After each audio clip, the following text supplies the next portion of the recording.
On today's Part of My Take, we have NFL Week 2. No Guest Mondays. We recap every single game, who's back of the week, football guy of the week, and of course, the fastest 2 minutes, a crazy Sunday. We're going to talk about everything, and we're brought to you by our friends at Dave & Buster's. Dave & Buster's adds more winning to anything and everything from regular Friday nights to first dates, and especially to watching the game with the guys. It all gets more ding, ding, ding at D&B's, and this season, there's no better place to watch football than at Dave & Buster's because you get more of everything that makes game day so great. We were there last week. It was awesome. The game was great. The wow wall was great. The menu was great. The games were great. Everything was great because Dave & Buster's has it all. They have awesome menu items, awesome drinks. We got the drink towers. It was heaven on earth. We cannot recommend it enough. There's a ton of space there. You know that you'll be able to get a good seat. You know you'll be able to see the wall. And at halftime, maybe play some games. Maybe do some Pop-A-Shot. A lot of games out there for the non-sports fans as well. It is literally heaven on a game day. It's heaven for anyone who's looking to have some fun. This fall, watching football, Dave & Buster's, the greatest place on earth. Add more ding, ding, ding to your game day with more food, more drinks, and more screen only at Dave & Buster's. As people who were literally just there, we cannot recommend it enough. Dave & Buster's rules. That's my official. Print it, put it on a advertisement. Dave & Buster's rules. You love Buster's, PFT. So Dave & Buster's, it rules. Go check them out now. Okay, let's go.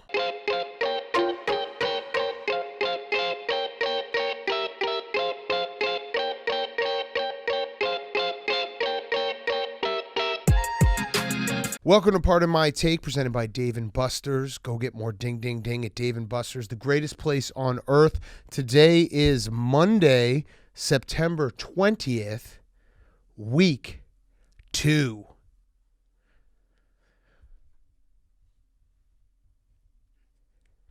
We start in Cleveland where Tyrod Taylor Swift. What? Oh, yeah. Well, yeah. You said that would all right, make okay, it all right, to edit.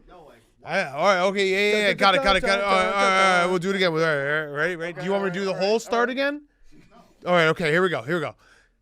Week 2.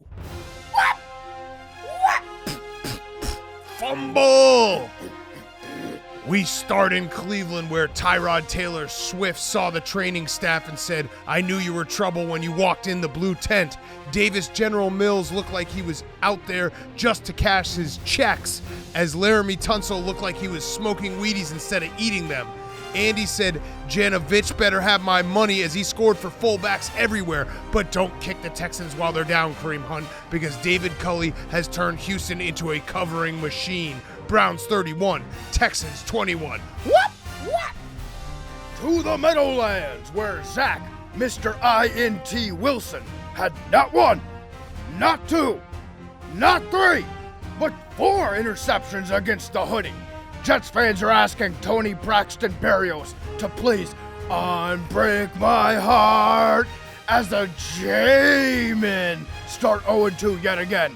Easy Mac Jones is looking like a ready-to-eat Kraft snack, finished in 3.5 minutes or less. We talking about the quarterback or the owner, Boom? The Jets are slinging to their head coach. Mo blah dee, mo blah die, life goes on. Ah! Sa la la la, life goes on. Jets get Beatles, 25 to 6. To the Windy City where Dalton tried to say pain don't hurt after suffering a first quarter injury. That's a reference from Roadhouse, a movie most of our youths have never seen. My good personal friend, Patrick Swayze, R.I.P. was a great man. R.I.P. Come at me, bro. Quan Smith had a hell of a game with a pick 6, 8 tackles, and a sack. Darnell Mooney Tune said, "That's all, folks, but not so fast," as Logan Paul Wilson said, "Got your ball," to Justin Fields, making the game close in the 4th. And this game was on Fox, but it ended like a mole. Burrow under Fields. Bears 20, Bengals 17. What? Bungles. Some spread. In Philadelphia, where Kyle Shanahan and the San Francisco 49ers gave the Eagles some Jimmy Garoppolo's and put them to sleep. Nick, resign, sir. Sirianni will be lucky to last 4 seasons in Philadelphia. Pop quiz. What was the silver lining for the Eagles? That would be the second-year receiver who had 117 yards, my dear Watkins. Niners 17, the Eagles 11. We hop in our Derek Carr and drive west on I-30. A long, long drive that is. As Peyton ran for 36 yards and Henry just say no to Ruggs, shot up the sideline and smothered the Steelers defense like Cosette. Must have crawled under my body for warmth. Sorry, Adriana. Spoiler alert, boom. Denzel Tyler Perryman is going to show up in every film. Ben Roethlisberger doesn't watch porn anymore, but TJ Watt pulled his groin enough for the two of them as the Steelers lose their star pass rusher and fall to the Raiders 26-17. And we head down to Tampa Bay, where even though Gronk scored twice at tight end, in a touching tribute to my good friend Norm Macdonald, the Falcons locked up OJ. Howard, that is. Mike Edwards with friends had a double bird score, and the Falcons might be scrabbling to find another quarterback soon. Mike's stairway to Evans, Robert planted himself in the end zone twice as the Bucs dropped their Moby Dick on the Falcons and rambled on to 2-0. The Bucs 48, the Falcons 25. Out in the desert where Kyler Bill Murray was the man that grew too little, but it was Groundhog's Day for the Vikings, missing another easy kick to win the game. The Cardinals asked the Vikings, how do you like it? How do you like it? Rondell more, as they flaunted an arsenal of weapons. As is customary in German culture, Kirk Nowitzki loves seeing his team get shit on as the clock struck zero, as there was a Viking funeral and Minnesota may have burned their chance at a championship. Cardinals 34, Vikings 33. We go out to Seattle, where Tractorcito was cashing in like he's at the casino. Balls so big they don't fit inside a Speedo. Tractorcito. Tyler, I haven't seen a rocket ship explode in space like that since 1986. You're absolutely right, Boom. Ryan Tannehill found Julio down by the schoolyard, and the Titans are homeward bound with a win. The Titans 33, the Seahawks 30. Standing on a corner, Jameis Winston down in NOLA, such a fine sight to see. It's a step back, my lord, after a big leap forward. Haters love to see those INTs. Come on, Chuba, move bitch like Luda. Smoke the victory cigar straight out of Cuba. Panthers 17? No, 24? Saints 26? less than Saints 26. 7? I got that right. All right. Saints go marching somberly. Second line funeral. Week 2 in the books.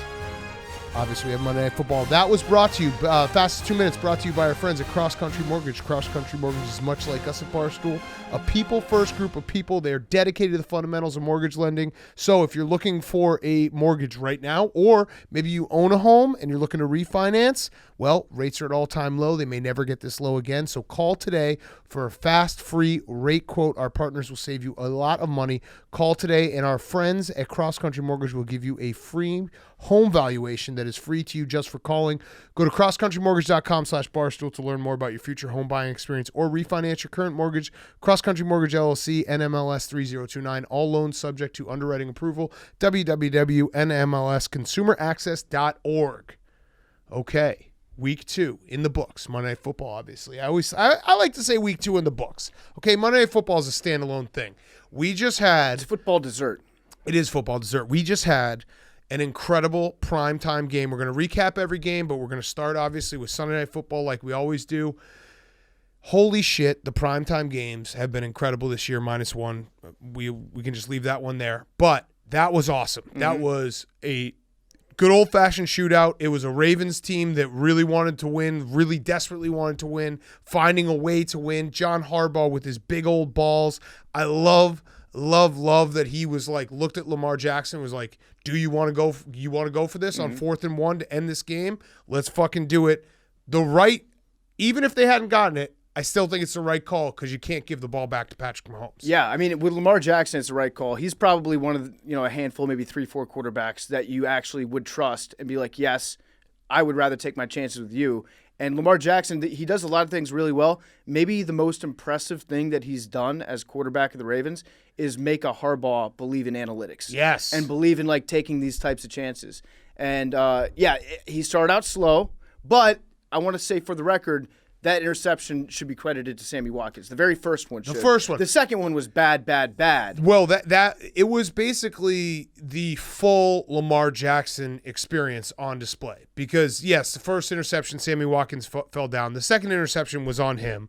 But he went, he made incredible passes. He had 2 interceptions. He was unstoppable in the run game, flipping into the end zone. He was 16 carries for 107 yards and 2 touchdowns running the ball. It was like everything good and bad about Lamar Jackson on display. And the good obviously way outweighs the bad. Mm-hmm. And you saw it tonight. And it's like, hey, listen, it's only week 2, so you can't make any big proclamation from week 2. Other than I don't think the Jaguars or Jets are going to the playoffs. But the Ravens, even themselves, they have admitted it out loud that the Chiefs have had their number. So to win a game like this, coming back from they were down like 11 or something? I think they were down over 10. It looked out of hand in the first half. Yeah, even in the second. When they found, was it Pringle? They found Pringle open in space, then they found Kelsey open in space, and it looked like the Chiefs were just going to do the thing where they score at will, where it's just like, hey, Patrick Mahomes, if I were him, I would simply throw a touchdown at this point in time. And it was working. That was working for the Chiefs. But then the Ravens defense buckled up a little bit. The offense controlled the clock. That last drive that Lamar took him on down the field was like an 8-minute drive. Yeah, Insane. It was incredible. Yeah, it was really good. The only thing about Lamar Jackson, he made me very nervous jumping into the end zone for that last touchdown. Oh, so scary. Insane. Like, he flipped upside down, but like if you're Lamar Jackson, it's probably not as scary as if you or I did it. Also hilarious that this was like the first Sunday where we really feel the effects of the new taunting rules and how fucking stupid they are. And then Lamar Jackson flips in the end zone. It's like, that was sweet. Can you taunt? Which I want it to be sweet. Like, right. I want it on the record. I want Lamar Jackson flipping in the end zone. I also want a guy who gets a sack to be able to flex and like do the big balls dance and and crawl around on the ground and do like a 15-second long elaborate dance. They deserve. It's crazy to me that the NFL. Well, it's not crazy because the NFL will always do something like this. But when you have like defenders, a good defensive lineman plays an entire season. And they win at what? Like they win 15 times on, I don't know, hundreds and hundreds of snaps. Mm-hmm. Like I'm talking 15 sacks in a really, that's a really good season, right?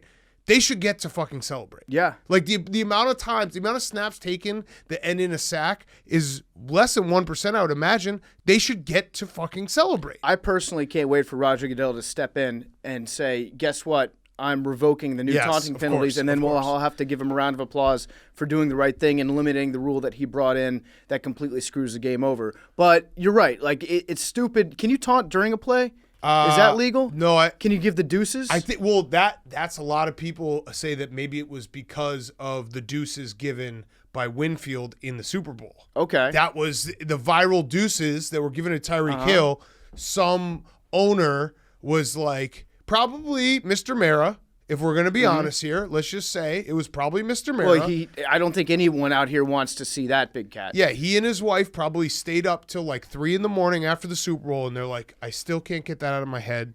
He gave the deuces. Mm-hmm. What does that mean? You remember when Marshawn Lynch used to actually just grab his dick during a play as he jumped in the end zone? I want more of that. Iconic. I want teams to taunt as much as possible.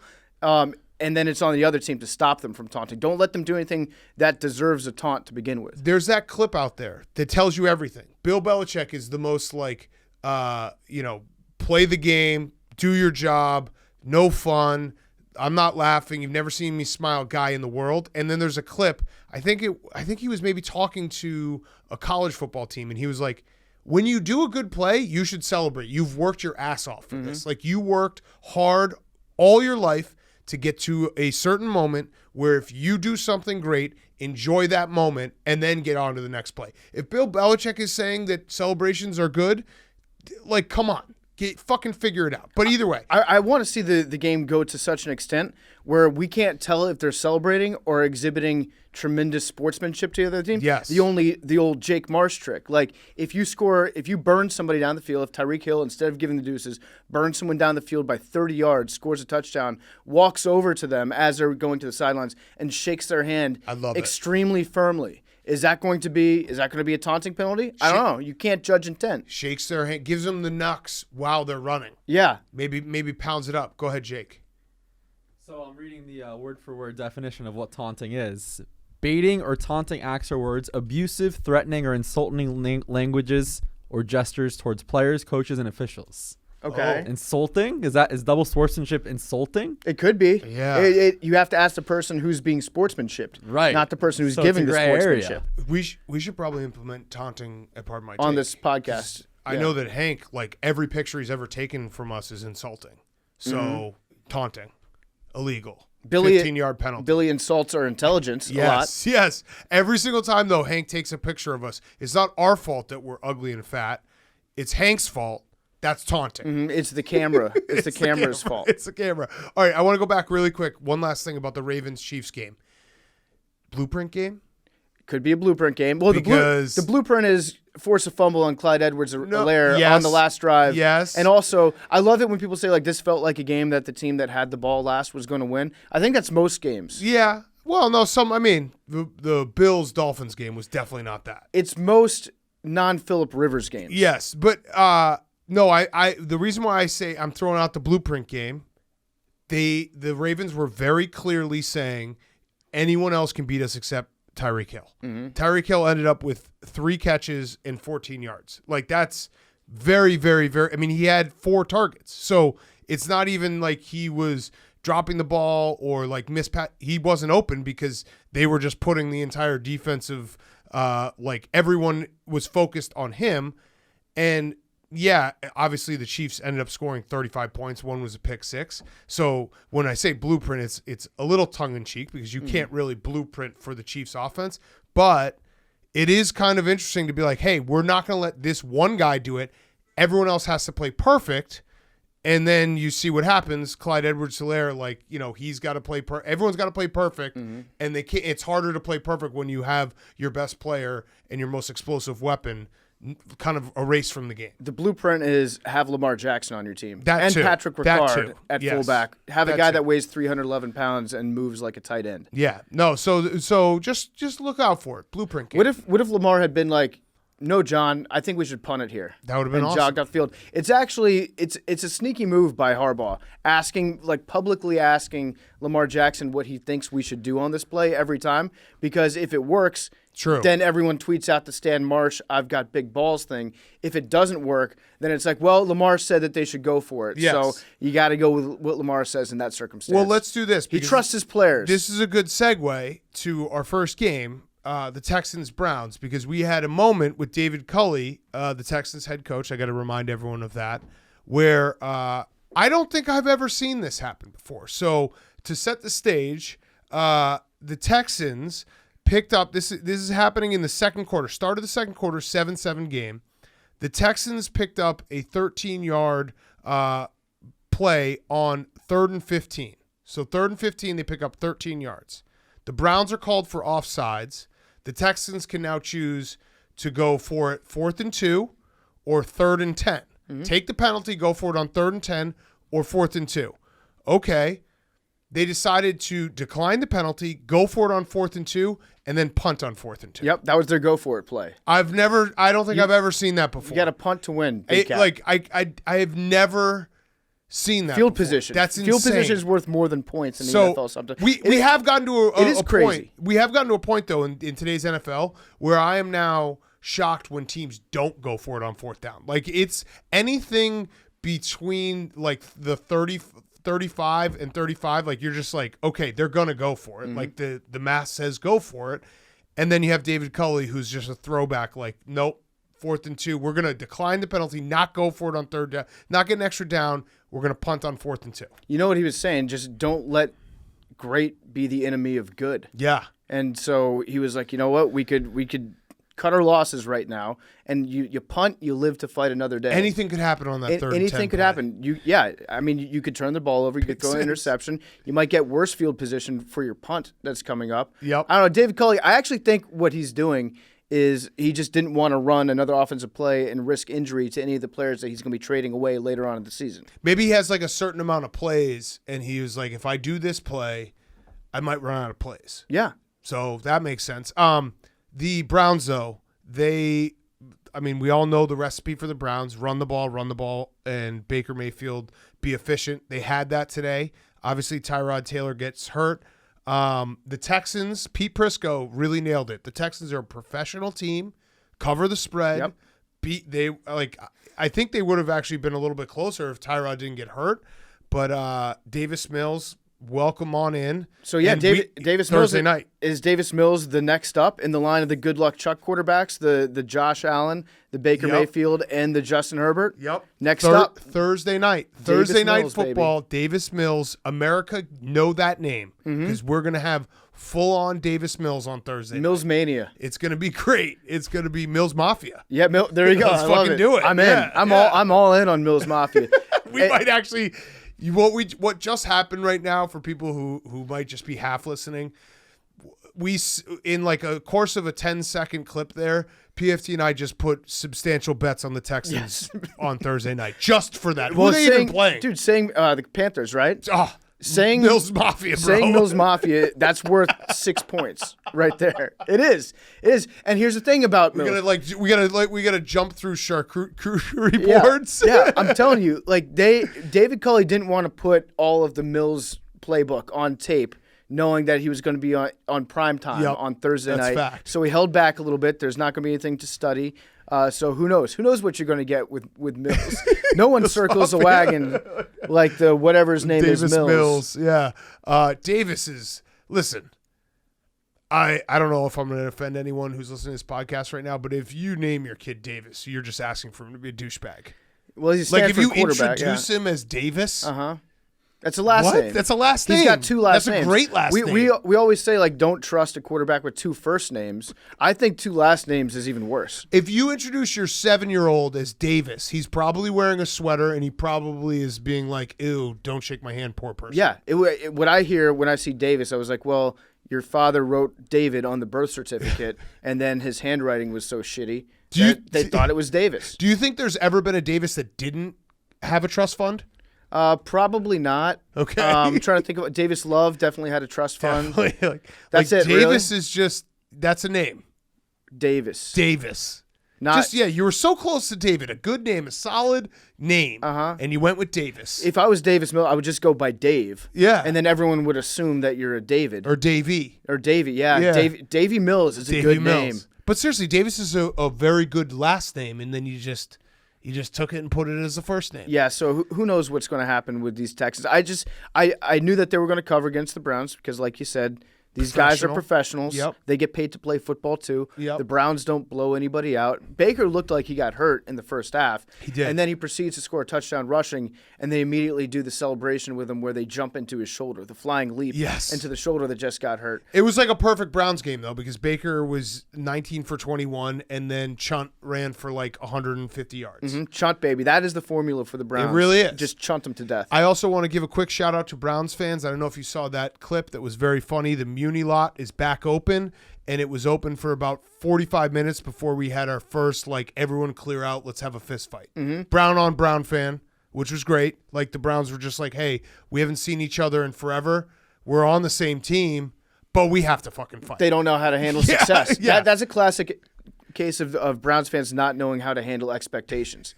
We're so good. I'm uncomfortable with having all this optimism going into a game where we're expected to win.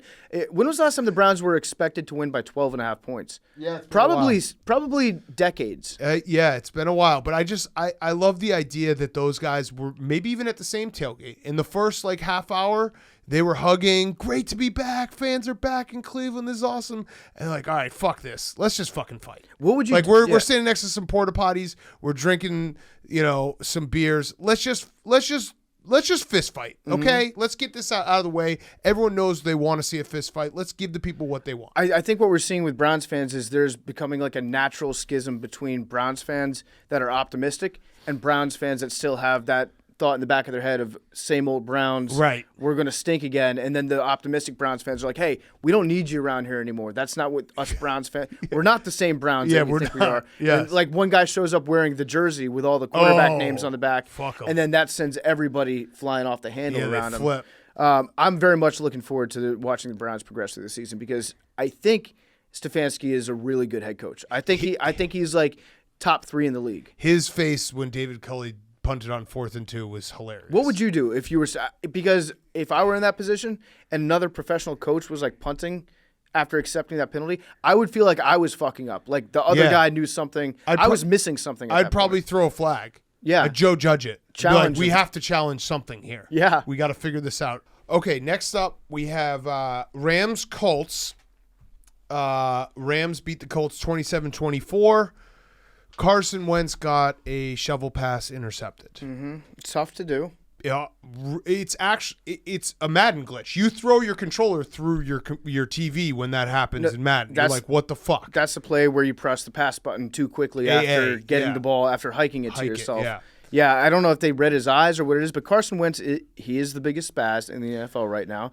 His shins keep getting longer, and I don't think I've ever seen a play where it starts out and Carson Wentz looks like he's in trouble, and then he makes the play turn out better. Yeah. I think he just panics, like a cat in a room filled with like loud instruments, just panics, freaks out, and always somehow he manages to make it worse. But I will say, he didn't play that badly today. It was just the red zone for the most part. Yeah, so the first 2 out of the first 3 trips the Colts had, they got within the 5 and got no points. Mm-hmm. They also got a field goal in the middle, so they went no points, field goal, no points, and the field goal was also kind of a squandered situation.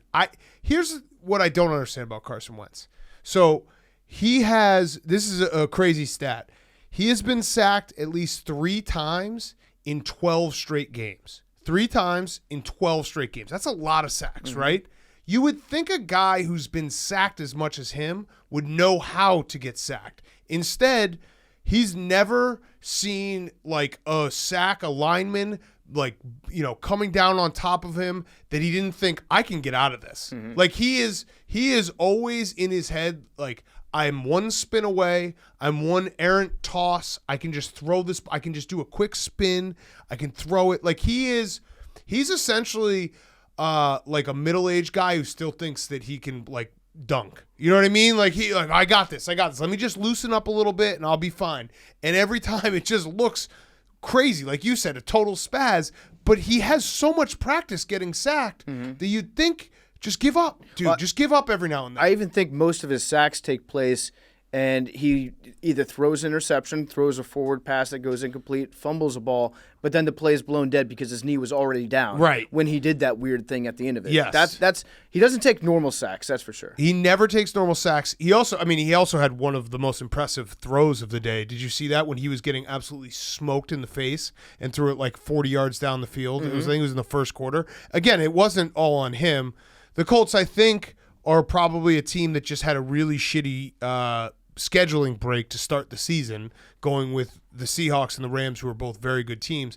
I am going to make, right here and now, the Colts my official pinky team. Okay. So, for people who don't know, it was like 3 years ago, I said I would cut off the tip of my pinky if the Houston Texans won the Super Bowl. They started 0-2, and then they won 9 straight games. Got a little nerve-wracking there. So every year it's a pinky team where if they start 0-2 and they had legitimate like Super Bowl aspirations, which I think the Colts definitely qualify for that. People were dark horse, we don't talk about the Colts enough. So they will officially be the team. The Indianapolis Colts will not win the Super Bowl, and if they do, I'll cut off the tip of my pinky. I think we could probably arrange for Quentin Nelson to do the amputation as well. Fine. Great. Get him in the studio. He would be I don't into it. think I trust him. You don't trust he him would to just cut my whole hand take off. the tip off? He would cut my whole hand off. He would bring in his own axe. Yeah. They're not going to go anywhere. And again, it has to be an 0-2 team. So, I thought you were going to take the Vikings. No, I'm not going to take. I think I took the Vikings maybe last year or the year before. I think the Colts are a little bit more dangerous. They've got the interior line play. I think that if you're a real football expert like we are, today we were watching the game within the game. Right. And that was Aaron Donald going up against Quentin Nelson. I think Aaron Donald got the best of him. And the AFC South is definitely a winnable. Yes. The Colts could win the AFC South. Well, I will look stupid. I don't know if you saw Urban Meyer's apology. That team looks like it's ready to go on a run. We'll get to that. He did. He's trying to channel Tim Tebow. The only other note I had from this game is facts that I wish I had known before the season started. Cooper Kupp and Matthew Stafford eat breakfast every single day together. Shit. So no one wish told we us had known that. Well, all I heard when the Rams were on Sunday Night Football, they said, Cooper Kupp, you would not believe how early this guy gets to the practice facility. He and Matt Stafford. It's got to be a real battle when you got Cooper Kupp. How early do you have to get up in the morning to be the first one in? Like, Cooper Kupp might just live in the facility. He might just live on Eastern Standard Time. Yeah. And just do it that Which way does the sun come up?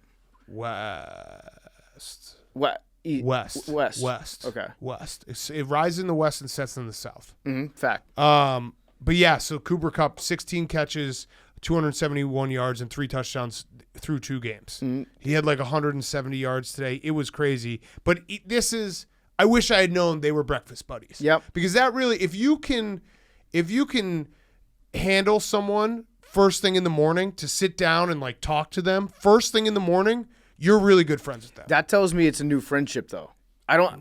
It's going to be tough for them to keep that up. But they've been doing it for a few months. There's very few people in the world. They got a bromance going on. Everything's spicy. Everything's new. They're learning each other's bodies. It's fun. It's exciting. Could you think, imagine if any of us in this room were hey, let's get breakfast together every morning. What? No, because what's wrong with you? Who eats breakfast? That, and also why I don't want to sit and talk to someone first thing in the morning. Yeah, I honestly can't imagine eating breakfast because it would just make me want to go back to sleep. Yeah. It's basically eating breakfast with someone is if you're an old retiree and you're okay, we'll go to breakfast. But then you see them. But that's basically. It's a couple and they don't even speak. Yeah, but they just sit together. That's also basically lunch for them because they go to bed at 5 o'clock in the evening. So. I'm actually so ready for that lifestyle of eating breakfast at 6 a.m. and eating dinner at 5. Sounds great. Do you think they read the paper? Yeah, read the paper. I could see don't Matt talk. Stafford reading the paper. Yeah, just sit there. But I wish I had known that because clearly that's a connection. And fuck. And also Matt Stafford through 2 games, he's passing the test of Matt Stafford's really good when he's on a winning team. Yep, he looks the part. Yeah, Rams look dangerous. This was a game that I thought that the Colts might win going into it, because I did too. Traveling east, they're looking for a win. They are supposedly a good team. I was surprised that the Rams were able to pull it off. But the Rams. I think up to this point, the Rams are the best looking team overall in the NFC. NFC, but I mean the Bucs have looked awesome. Yeah. But they played the Falcons today. Yeah, they beat the Cowboys, who now we're doing the 2-game. Are the Cowboys good? I'm getting caught in the 2-game zone. Yeah, the Cowboys might be good. Well, they beat the Chargers. Seahawks stink. Seahawks suck. The Chargers beat the football team, who barely beat the Giants, and then the Cowboys beat the Chargers. Right. Everybody sucks. Everybody sucks except probably the Bucs. Yep. That's pretty much it. And the Rams. All right, next up. Bears, Bengals. I'll just say it from the start.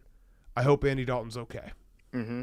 What was Matt Nagy doing? What was he doing keeping Andy Dalton in the game? You could ask that question all the time. No, but after he was hurt. You have your excuse right PFT, there. He promised him. He promised him in March. He's I'm going to put you back in. No, he promised so that you'll him. get more injured. He promised him in March. I think he was trying to kill Andy Dalton. No, he promised him. Some people are willing to go out on their shield.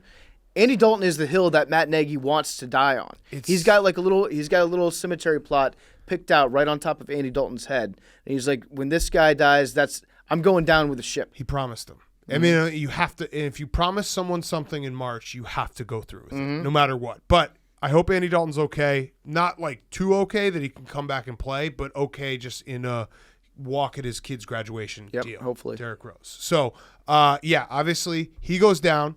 The real story of this game was the Bears defense looked incredible. They had 4 takeaways, 4 sacks, 9 QB hits, and a touchdown. They were all up in Joe Burrow's ass. Joe Burrow had 3 interceptions in 3 straight pass attempts, and Roquan Smith was fucking awesome. But Justin Fields playing, that obviously was very, very exciting. Not awesome. Like I'll be honest, it wasn't like he wowed every play. Threw a really bad interception where he got tricked. Allen Robinson did drop a really easy, like a dime that he threw to him. But this is exactly why I've wanted Justin Fields to play from the beginning.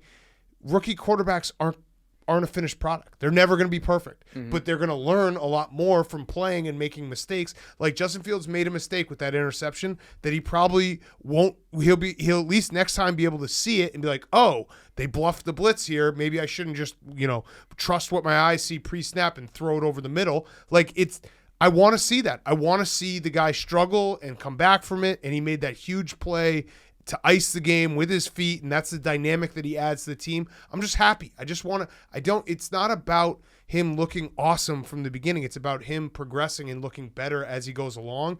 And I saw the flashes. I saw the moments. He can throw the ball downfield, which Andy Dalton can't. And let's fucking go. So, Andy Dalton, I hope you're okay, but not too okay. Justin Fields also had the game-winning fumble recovery. One of the best fumble recoveries that I've seen. Elite. He had like hungry hippo arms. It was where incredible. he just shot his arm out, grabbed it, pulled it back. We don't keep track of that stat, I don't think. Nope. But we should. It's one of the best fumble recoveries I've ever seen. It was just, he's got those quick arms. He's got the quick twitch. I actually don't think that Matt Nagy had any plays ready to go for Justin Fields. Probably not. I don't think that I don't think they practiced anything. No. And I think what they had him run today was the Andy Dalton package. And yeah, I know he ran the ball like 10 times or whatever. There were some design runs there. I actually think that those plays were in there for Andy Dalton too. Like Matt Nagy was going to have Andy Dalton run the Justin Fields package. And Andy Dalton looked good on his first drive. He scored, it was 7-0 for a very long time in this game. But yes, you're probably exactly right. Like he didn't have anything planned. Matt Nagy's not really a plan for the future kind of guy. He's an emotional, in the moment, let me just make fucked up decisions and then be like really confrontational with the press after and be like, this is my team, my guys. Justin Fields, like even the runs, that puts so much stress on a defense when you have a quarterback who can make those runs. And they were running a little read option. You saw it with Sunday Night Football. Obviously, Justin Fields isn't Lamar Jackson. That's not what I'm saying. But the element of him being able to get first downs with his feet and the element of like, is he handing the ball off to David Montgomery or is he keeping it? It just adds another dynamic that the Bears didn't have with Andy Dalton. And I'm at peace. I just hope I hope he plays. I know, knowing Matt Nagy, he will probably find any way to get Andy Dalton back in. But again, I didn't think Justin Fields was incredible, but I don't care because all that matters is him progressing week to week and being in there and getting game action. And I don't think there's no delusion here. I don't think the Bears are a good team. I think they have a lot of problems, and they'll probably start rearing their ugly head again because the Bengals aren't great. So it's not me saying the Bears are back. I just want to see Justin Fields play. That's all I want. I thought Jamar Chase looked good again today. Yeah. I don't know why they just don't have Jamar Chase run a 9 route every time. Well, just like run directly past the cornerback and then have Joe Burrow throw the ball to you before the safety gets there. The Bears that seems defense, like it's a winning play to me. The Bears defense was playing lights out. They were everywhere today. Every time we had the game on, every time Joe Burrow was back, he was either under pressure or like very covered. All those receivers were very covered. The other note I had is just, can we get Zach Taylor a shirt with a collar on it? Yep. I don't think he wears, maybe a name tag. He wears those like dry fit shirts that you get for free from your football program to like work out twice in. Yeah. And he wears those on the sidelines. He's a guy that he needs a collar. Yeah. Show me just like a little bit of graduate like I'm little. a coach. Right. Yeah. Right. Exactly. Could even be like maybe a faux turtleneck. Yeah, sure. Or a crew neck even. Yeah, like a John Harbaugh fake turtleneck. He could do the mock turtleneck. That works. He could just do a crew neck sweatshirt like what you're wearing Yep. right now. I would say that's more of it. He has the thinnest collars on the dry fit shirts. He's got bacon collars. Bacon collar. They wrinkle up. Every guy deals with bacon Kevin collars. Bacon and Michael Jordan. Shout out. That was quite a mustache he had in that commercial. Yes, it was. But that also proves why he's the GOAT. Yep. Because he could do a Hitler mustache and still survive. Nobody said anything. No one about says it. anything. Yep. Imagine LeBron does that. We wouldn't let him off the hook. Definitely not. Sheesh. Sheesh. All right. So that's the Bears. Bengals. Bears are on the board. Also, I'm not just saying it, but I think – no, wait. I think the Patriots don't have the tiebreaker, but our two teams are first in their division. First place in the division First place right in the now. division It looks right good. now. That's all you can ask for from your guys, right? Put Yep. yourself in a position to compete. And right now, First catbird place. seat, baby. First place in the division. All right, next up, Bills-Dolphins. Tua's got a rib injury. I've diagnosed it.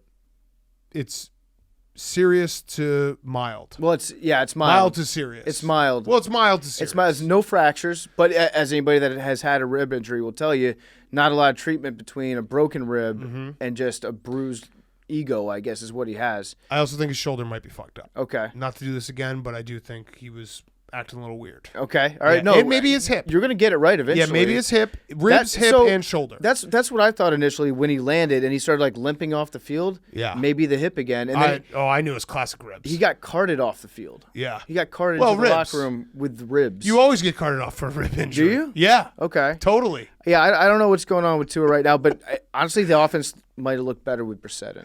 They And it didn't look that They good. couldn't block for shit. Hank says no. They couldn't block for shit. They were getting destroyed by the Bills defense. Yeah, Brissett looked bad too. Yeah, Yeah. they couldn't block. Like it was. Sometimes you watch a football game for some reason. Their offensive line isn't their strength of their team, but you're like, okay, well, they are fucked all game because they couldn't. Like I think Tua got sacked on the first two dropbacks. Like he had no chance. So when the Bills' defense is cooking, there's like two things. Obviously, like Josh Allen, when he's throwing the ball well, that's great. But when the Bills' defense is good and their run game is good, then that's when Josh can really beat Josh and start doing things like, you remember when he threw across his body for that touchdown? Which you're not allowed to do. You're not allowed to do unless you're Josh Allen. But, It's but awesome. still, we're supposed to keep the Bills in check, remember? Yeah. And kind of like keep their Bad expectations throw. down. Take a lap, Josh. bad throw, good result. The process was wrong. We don't celebrate results here. We celebrate the process. The process. We celebrate the ingredients that go into the dish, not the final bite. So, Josh, take a lap. Yep. Hit the weight room. Give me some reps. Come back stronger. Don't make that mistake again. You got away with it this time, You Josh. did, but you won't next time. No, but it's awesome was because very he's cool. really the only guy who Mahomes and Josh Allen are the two guys. Maybe Rodgers, you throw him in there with in terms of arm strength, where you're like, that's a really bad pass, but it's a really great pass. So when he did it, you could see him process what was about to happen. Yeah. And he thought, like, I'm not supposed to do it, but fuck it. Yeah. And it was pretty cool. I'm not supposed to do it, but my coaches don't have this fucking arm. Exactly. Yeah. Like they can coach me all they want. If they lived one day with this fucking arm, they would do it. Yeah, so, the question I have is, do the Bills have their swagger back? This was a big-time I'd say swagger so. back game. Yeah. I mean, they killed the Dolphins. This game was unwatchable, and yet we watched it. We watched every second of it because we have a Dolphins fan as a coworker, and we watched it all. Mm-hmm. And Jake and Frank. The Bills also have Washington and Houston next, both at home. So Oh, they get some momentum. Okay, swagger Yeah. back. Swagger officially But back. then at restored. Kansas City, at Tennessee. So they're going to be 2-2 is what you're saying. Got it. Swagger Maybe restored. tie with Oh, the Washington. Texans will beat them? Yeah. All right. I mean, David Culley's punting game is second to none. Davis Mills Mafia meets Yeah. Bills Mafia. Damn. All right. That's circle that one, The folks. Millsian Man March. That's going to be a game.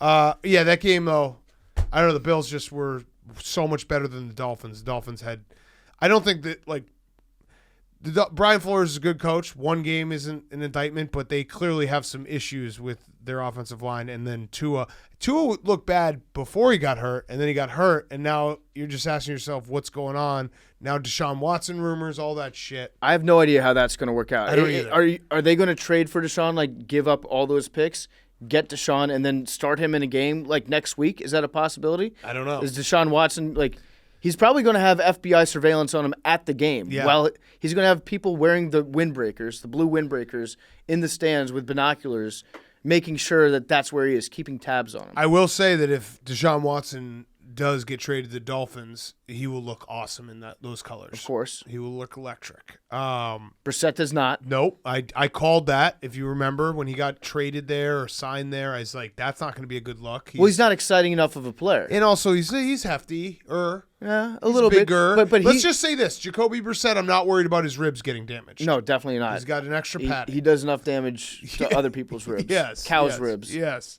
All right. Patriots, Jets. I would like to start with the lasting image of this game. So Patriots win 25-6. The lasting image of this game was our dear Billy Football in a Zach Wilson jersey, mumbling to himself, he's got to be hurt or something. He's got to be injured after Zach Wilson threw his 4th interception. Billy, would you like to maybe tell us what his injury is? It was I actually turned to you and I was like, Billy, if you need help like defending a quarterback, even though everything he puts out on film is terrible, I'm your guy because I've been doing it forever. Like there's a lot of quarterbacks that I've had to defend when everything that they've actually done, you're like, that doesn't make sense. So I am here for you, but walk us through the thought process. Look, first off, Bill Belichick had rave reviews to say about Zach Wilson after that. He said, Okay. that kid is going to be good. He is good, and he made some beautiful throws today. That's Bill Belichick's words. Right. Now let me tell you. Justin Herbert, 2 picks and went less than 50% completion rating in his first start against Bill Belichick. Josh Allen, 3 picks first start against stats. I like this. Against Bill Belichick. So, there is precedent for good quarterbacks, rookies, to not do well against Bill Belichick. Yeah, but the thing is that Zach Wilson homer threw on the road. twice as many interceptions as Justin Herbert did. Right. 4. But those back-to-back ones in the beginning really set a bad tune for the rest of the game. Yeah. Oh, how about Billy? Can I just step in real quick? Just say he throws such a catchable spiral that defenders have an easy time picking it off. No, you could tell that at the end of the game, and Coach Salah said that he was just sort of trying to do. By the way, that's the right pronunciation. Okay.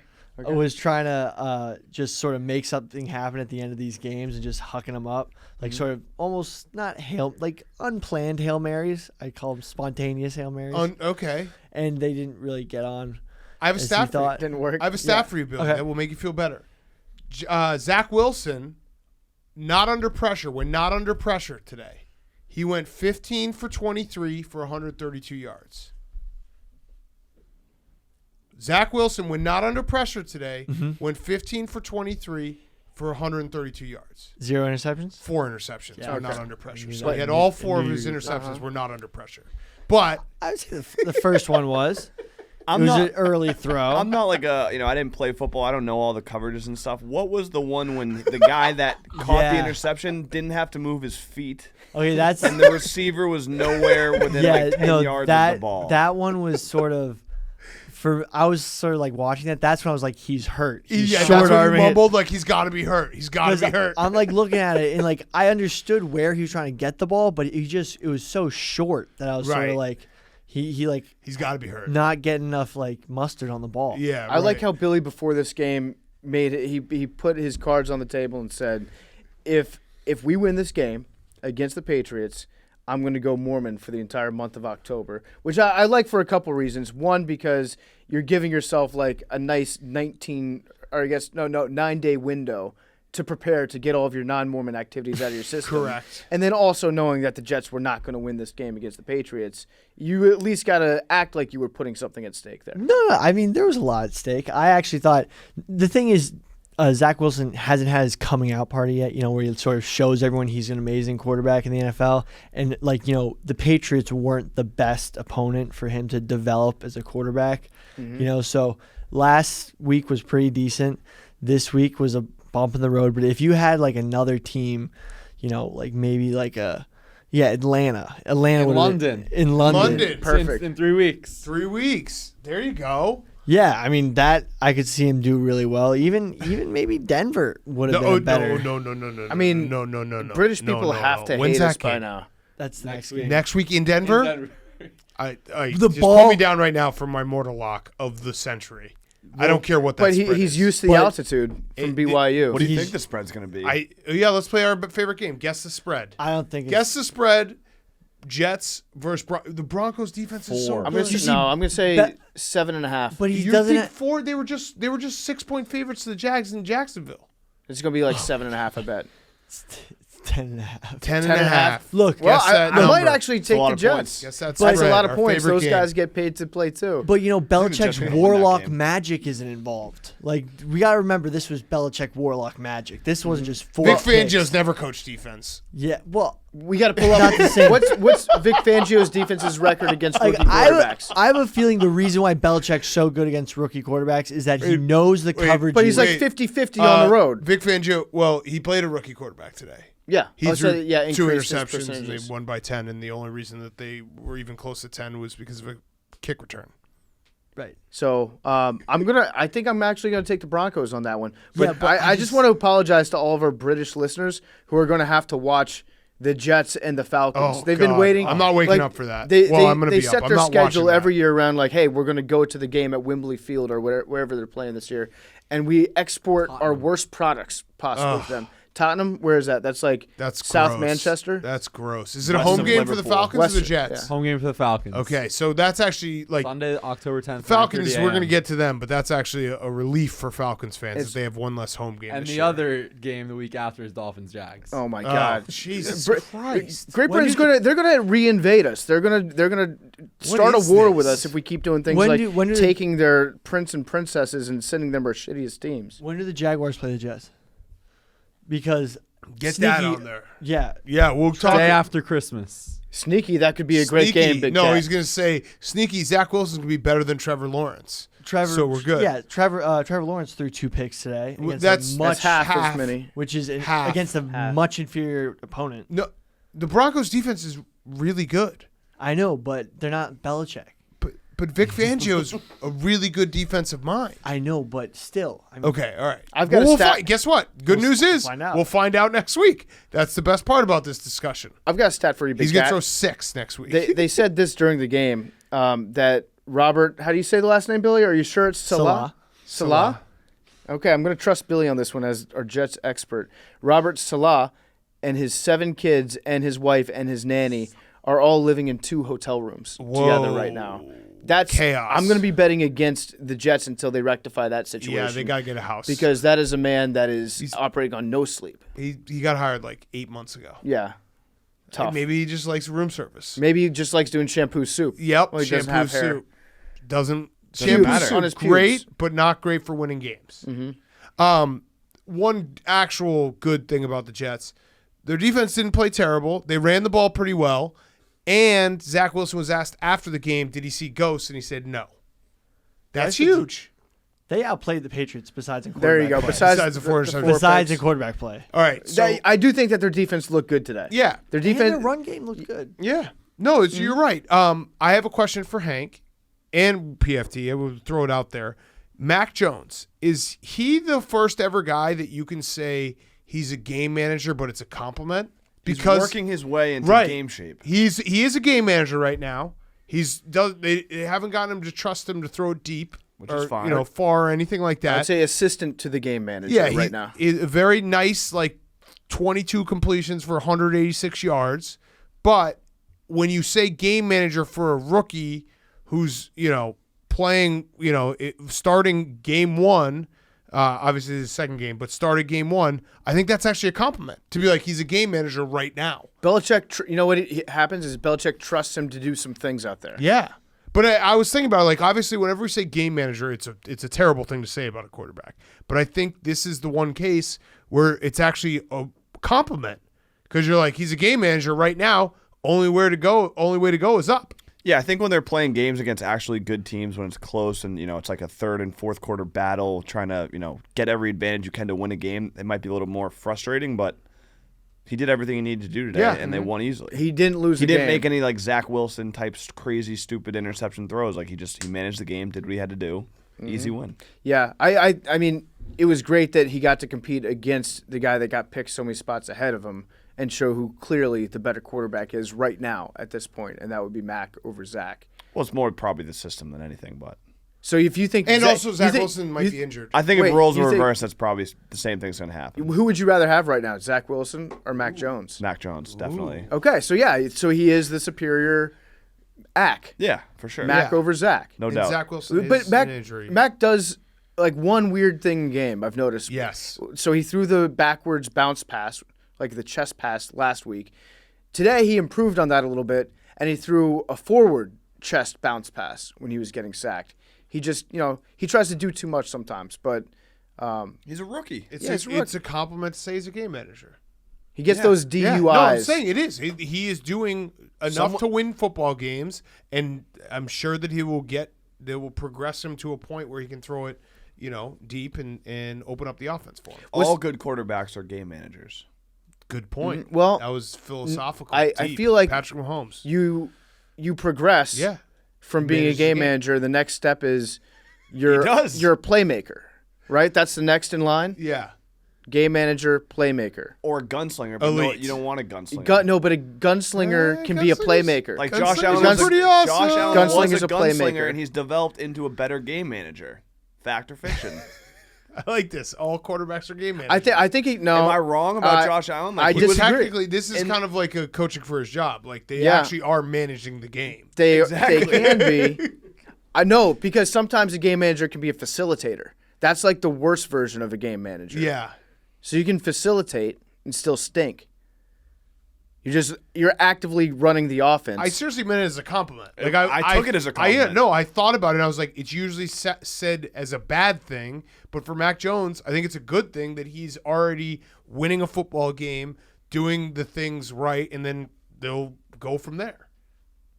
I agree wholeheartedly.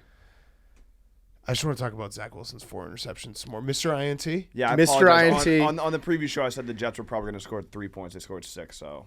Your your face red right now. yeah. Yeah. So the Patriots account tweeted out after his third interception. I think it was only his Yes, second. no, it was his third. 'Cause It was his third. Second for J.C. Jackson. Yes. Yeah, but it was his third interception overall. The Patriots account tweeted out like Mr. INT back at it again. Now they're going to claim that they were referring to J.C. Jackson being Mr. INT, but for all intents and purposes, this podcast will be referring from this point forward to Zach Wilson as Mr. INT. I just have this like sick feeling that the Patriots are gonna get beaten by the Jets in the playoffs with Zach. which Wilson. year? 2028? No, like this year. I feel This like year? I feel like this Okay. is gonna be a turning moment. Billy, and it's also gonna come back. I'm gonna whenever you start a sentence like that, I need you to specify if you mean sick as in like really bad or sick as in like totally sweet. No, like I feel like this is that moment where everyone was talking shit about the Jets that they're gonna go back to when they win. This is the start of Zach Wilson's And championship as the DVD. Jets always Yeah. do. Yeah, Yeah. like sort of like the Bucs getting blown out by the Saints, then coming back and winning, like that sort of reverse. type Okay, thing. I can see that happening. Yeah. Yeah, same. Yeah, I don't see any I can difference see between those two a teams. Sneak, yeah. Maybe your head coach can buy a house first, and then we can work on winning a playoff game. He's working on it. All right, next up, 49ers Eagles. I like Jalen Hurts. I really do, actually. I think he's like gonna be good. But when you wear the Jim Carrey mask suit, or better known as to the kids as the "Somebody Suck Me" Dave suit, before a game, you got to win the game. At bare minimum, you have to cover the spread. You can't show up in the "Somebody Suck Me" suit and not win the game. I actually didn't see the suit, but he I wore it. I He agree. wore it. I don't think I Yeah. need to see it. Yeah, no, he was, and he wore it in the post game too, the full yellow suit. Oh my god. Yeah, Like the It was- yellow pinstripe zoot suit. It wasn't like fully zoot suit, but it was a yellow, like canary yellow suit. Jesus Christ. Yeah, you Come on, can't do Jalen. that. You have to. This is like I think quarterback 101. you got to string together at least a couple games. before you break out the "Somebody Suck Me" suit. You have to be like at least 4 games away from getting benched for Nate Sudfeld Yes. to break out that suit. Yes, I agree. So this game was like defensive battle, very frustrating to watch. I'm still like the Eagles, to sum up this game, the Eagles had a 91-yard pass completion and scored 0 points from it. That is really, really hard to do. A 91-yard pass completion and they scored 0 points from it. That's so impossible. I'm just starting to get frustrated because every time I see this 49ers offense, it's making me want to see Trey Lance operate it. I know. I want Jimmy Trey Garoppolo, Lance. nice guy. Very nice guy. Very nice guy. I'll say this about him. he takes porn stars out on a date before he has sex Yep, with them. Not every guy would. Nope. They might just be like, great point. what room do you live in? They would just I will deliver sh- the pizza. I will show up. Yeah. I'm Jimmy Garoppolo. I'm perverted and Italian. Yep. Let's get it on. Yeah, But no, he took her out for usually- dinner, paid for it, I would assume. Yep. So he's a very nice guy. Very nice guy. He got the 49ers to a Super Bowl. Very nice guy. Could have won a Super Bowl. But every time I see that offense operate, it just makes me want to see what Trey Lance looks like in that offense. And not to bring it back to Zach Wilson, but I feel like performances like that are going to make Kyle Shanahan less likely to play his rookie quarterback. It's going to make him gun shy because this offense could be really, really good and fun to watch if Trey Lance is a good quarterback. Well, and I guess the difference is all these different situations with the rookie quarterbacks. It's team by team. Like the reason why the Trevor Lawrence is starting is because the Jags stink. The same with the Jets. Like this is why I think Justin Fields should be playing because I don't think the Bears are like Super Bowl contending team. Mm-hmm. The 49ers actually are a Super Bowl contending team. So they kind of have to play Jimmy Garoppolo until Trey Lance can come in and be really good because you don't want to submarine a season that could be special with a rookie quarterback making mistakes. So I understand why Jimmy Garoppolo's in, but I completely agree with you. It was frustrating watching this game. It was just a defensive slugfest. I will say that the Niners defense, I think they've had some injuries. I just love a defense that tackles well. Mm-hmm. And they do. They like any defense, you can tell right away, like any defense that has 4 guys tackling a running back, catching a screen pass, like it's just awesome. When they all just swarm to the ball, most defenses don't have that ability or I don't know, it's like sense of urgency. I just love watching a defense that swarms to the ball. I also want to give credit to Kyle Shanahan being the time zone god. Yeah. Kyle Shanahan right now, I think he's 6-1 now on the East Coast. Yep. And maybe 5-0 in his last 5. And before Kyle Shanahan was the coach of the Niners, I believe they were 0-13. Damn. Traveling to the East Coast. Time zones are a fickle little bitch. Yeah. But Kyle Shanahan has figured them out. He did it. Also, Brandon Graham got injured. I think he's out for the year. Achilles. That sucks. That's tough. That sucks for the Eagles. Speaking of time zones, credit to the Raiders fighting time zones. I thought that was going to be a nice segue to an advertisement. No, it wasn't. It was the Raiders going from Monday Night Football all the way to Pittsburgh and beating the Pittsburgh Steelers. Derek Carr redemption season is officially on. Can someone find me the Raiders schedule when their next primetime game is? Because we will get a very sappy piece about Derek Carr and how no one believes in him. And also Derek Carr had that thing where his post-game interview on the field on Monday night went viral. So now everyone's going to be trying to suck off that tit. They're going to be like, we got to get him. He's emotional. That was great. We got to fucking sit down with him, talk with him. What you got, Jake? Week 4 Monday night at the Chargers. Oh, that's Two perfect. Monday night games in the first 4 weeks. And who's he playing in week 3? Home against the Dolphins next week. So if they go 3-0, 3-0. and then they're, oh my God, it's going to be an extended Derek Carr sit down. Here's what I'm Susie worried about. Colbert, get ready. Here's what I'm worried about. The Raiders peaking too early. Whoa. John Gruden. Duh. John Gruden. I we mean, know this. We have this yeah. conversation like every year about John Gruden, and I find myself Yes. falling in it. Yes. I'm like, I think the Raiders might be for real. No, I wrote down. Are they for real? I wrote down say something nice about John Gruden because this is going to turn. Yeah. This is going to turn on them. It happens like every year, mid-October. Being around John Gruden, it's a bit much for longer than a couple months. Yes. No. Pretty favorable schedule. But they always turn. They'll probably First half. they'll probably beat the Chiefs or play well against the Chiefs, and then they won't win a game after that. I mean, just that'll be their Super Bowl. Think about all the weird shit that had to happen last week for them to win that week 1 Yeah. game. Yes. That type of stuff probably won't continue to fall into John Gruden's lap over the course of TJ Watt gets injured today, which is pretty significant because Yeah. he's probably, I don't know, top 10 player in the NFL. And John Gruden saw the punt that David Culley pulled, where he accepted fourth down. Was like, you know what? I'm going to punt on 4th and 1, down 2 scores, Yep. with less than 10 minutes left of the game. Yes. I love, so I'm going to say something nice about John Gruden. I loved that touchdown pass to Henry Ruggs when it's like 3rd and 10. So it's set up this way. 3rd and 10 on their own 39. They're up 2. So they're up 16-14. The Steelers had just scored a touchdown. 9:35 left in the 4th quarter. You can easily just be like, you know what? We're going to punt. We're going to play defense. We're going to try to win this game that way. He calls a bomb play to Henry Ruggs, touchdown, game over. Like, that basically ended the game. He went for it, 65-yard bomb. I love that play call. I love that he went for it. You could see it on his face after. He's like, fuck yes, man. So that's my compliment to John Gruden. And also getting your team from an emotional Monday night win, short week, traveling to the East Coast.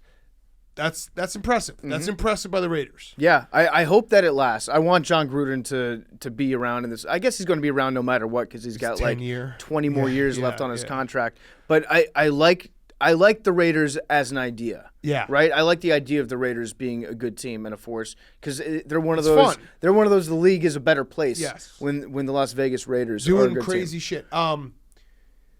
Should we have the conversation about how sad it is to watch Ben Roethlisberger play quarterback? I saw Ben Roethlisberger is doing his own Hard Knocks. Have you seen that? Oh, is this similar to what was it called? The Bigger Than Ben? Bigger Than Ben. No, this is a different one altogether. It got like 400 views on YouTube. This one. No.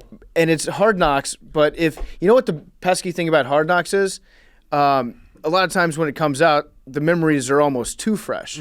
So with Big Ben, he puts his out like 4 weeks after the events occur, and then you get to go back in time and watch Big Ben prepare for a preseason game. Nice. So in this one, I think about 6 minutes of the 15 minutes were just him apple picking with his kids. Love it. Which was great, and then him playing golf with his kids. Love it. And then him driving to the stadium, scoring a touchdown, pointing at his wife and waving at her. So it really gave you an all-inclusive backstage pass to Ben Roethlisberger's life.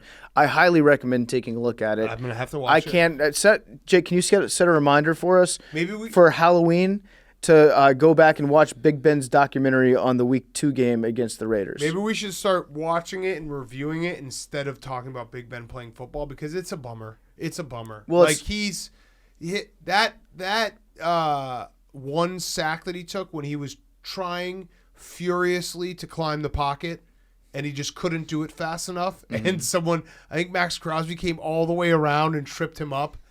That was sad. It was a sad thing to watch. There were a few games this weekend where you could very starkly see the difference between like new legs and legs on a player that has been in the league for a few years, right? Time, yeah. And with Big Ben, his legs have been around. There are a lot of mileage on there. And he can't throw it far. I mean, if he throws it deep, it's pretty much a 25% interception, 25% catch, 50% throws it 10 yards away from anyone on the field. Like, it's just, I don't know. I'm sad. You know what? Let's not do this right now. Let's wait. Let's give him a couple more weeks. But the nice thing about Ben is he gets better the more injured he gets. Yeah. So I think the problem with Big Ben is he's too healthy right now. Yeah. So right. as the season goes along and every other player gets banged up, Big Ben is going to become healthier with his new injuries. Yes, you're right. Okay. He's able to tolerate pain more than probably any other player in the NFL. Okay, let's table this. Yeah, let's table it because right now the problem with Big Ben, his body is in too good of shape. And it's also hard to judge Big Ben because he looks the same. Yes. Even though he did lose weight. But he looks the same. He's always been he's always had the look, even when he was a rookie, of a 20-year out of shape quarterback. Well, yeah, I think we were saying that last week where it's like when he was bigger, being slow made more sense because he still moves the same way with his slender. I don't think he's picked up any speed. Right. So, and their offensive line is bad. Let me just say that. Their offensive line is bad. They're trying to figure out a new offensive line. But, yeah, let's table this conversation. The only other thing I had from this game was Najee Harris.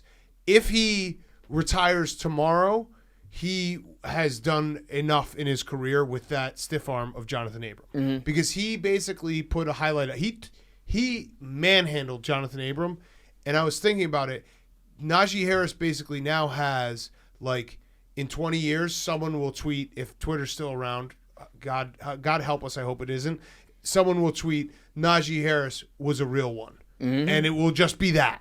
He could do nothing else in his career, but Najee Harris built different. Boom. Najee Harris confirmed real one. Yeah, confirmed he's real awesome. one. We knew that when he was driving to Alabama's pro day just to see his boys practice, right? Yeah, real ones remember Najee Harris. I do remember Najee Harris. He's an awesome player. I think that today he showed that the Steelers have a playmaker in him. Yes. He's going to be good. He's going to be a very good running back. Stiff arm was but awesome. the stiff arm was it was incredible. It was truly built different. I took down this note. Derek Carr has 817 passing yards through 2 games. I think Derek Carr might be good now. I think he's quiet. Again. I think he quietly became a good quarterback. We got to wait.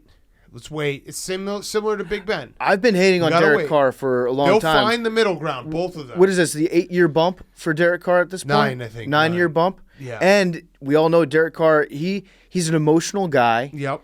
He plays better when he doesn't have somebody looking over his shoulder. Marcus Mariota, nice guy, got injured. We hope that he's okay. You never root for injuries. That's another man's livelihood we're talking about here. But Derek Carr plays better knowing that the biggest threat to his job is Nathan Peterman. You were so excited at the thought of Nathan Peterman that you were like calling out. You're like, it's Peterman time. It's Peterman time. We all were like, I'm pretty sure that's still Derek Carr out there. Yeah, I was very much looking for. I was looking. You're like, this is awesome. Peterman backed up. We're like, that's number 4. That's Derek Carr. Nathan Peterman is like it's such a great surprise to get on any Sunday. it's the best. When you don't plan for it, Yeah. it's incredible. It's just it adds like a little spark of joy to your day. I hope he stays in the league forever just for the surprise Nathan Peterman's. I think he's going to stay in the league forever just because John Gruden's contract is forever, and John Gruden just turns the entire preseason into true. a giant Nathan Peterman exhibition match. It's true. It's true. All right. Before we get to the next game, quick word from our friends at Shady Rays, correct? Yeah, I love Shady Rays. I'm rocking my Shady Rays Aviators right now. Love Shady Rays. They are the best sunglasses in the biz, and they're going to help you out. They're going to get you 2 high-quality pairs of shades for the price of 1. That's a twofer. Shop any style. They've got the new Ascend polarized lenses. Exclusively for our listeners, go to shadyrays.com. Use promo code PMT for 50% off 2 or more pairs. Love Shady Rays. They're the best. They've got the best warranty in the entire industry as well. If you break them, if you lose them, they send you a new pair, no questions asked. And the Shady Rays Ascend Polarized Edition of their best-selling styles costs just $64. And if you use the promo code PMT, you're going to get them for way, way cheaper than that. So take a few seconds, check out Shady Rays. Plus, the great thing about Shady Rays is they donate 20 meals per order to fight hunger right here in America. They're donating double meals right now. Double meals through September. 20 meals donated per order to fight hunger in America. So get 2 high-quality pairs of shades for the price of 1. Shop any style. Check out the new Ascend polarized lenses. Use promo code PMT. Get 50% off 2 or more pairs. That's promo code PMT. Buy one, get one free.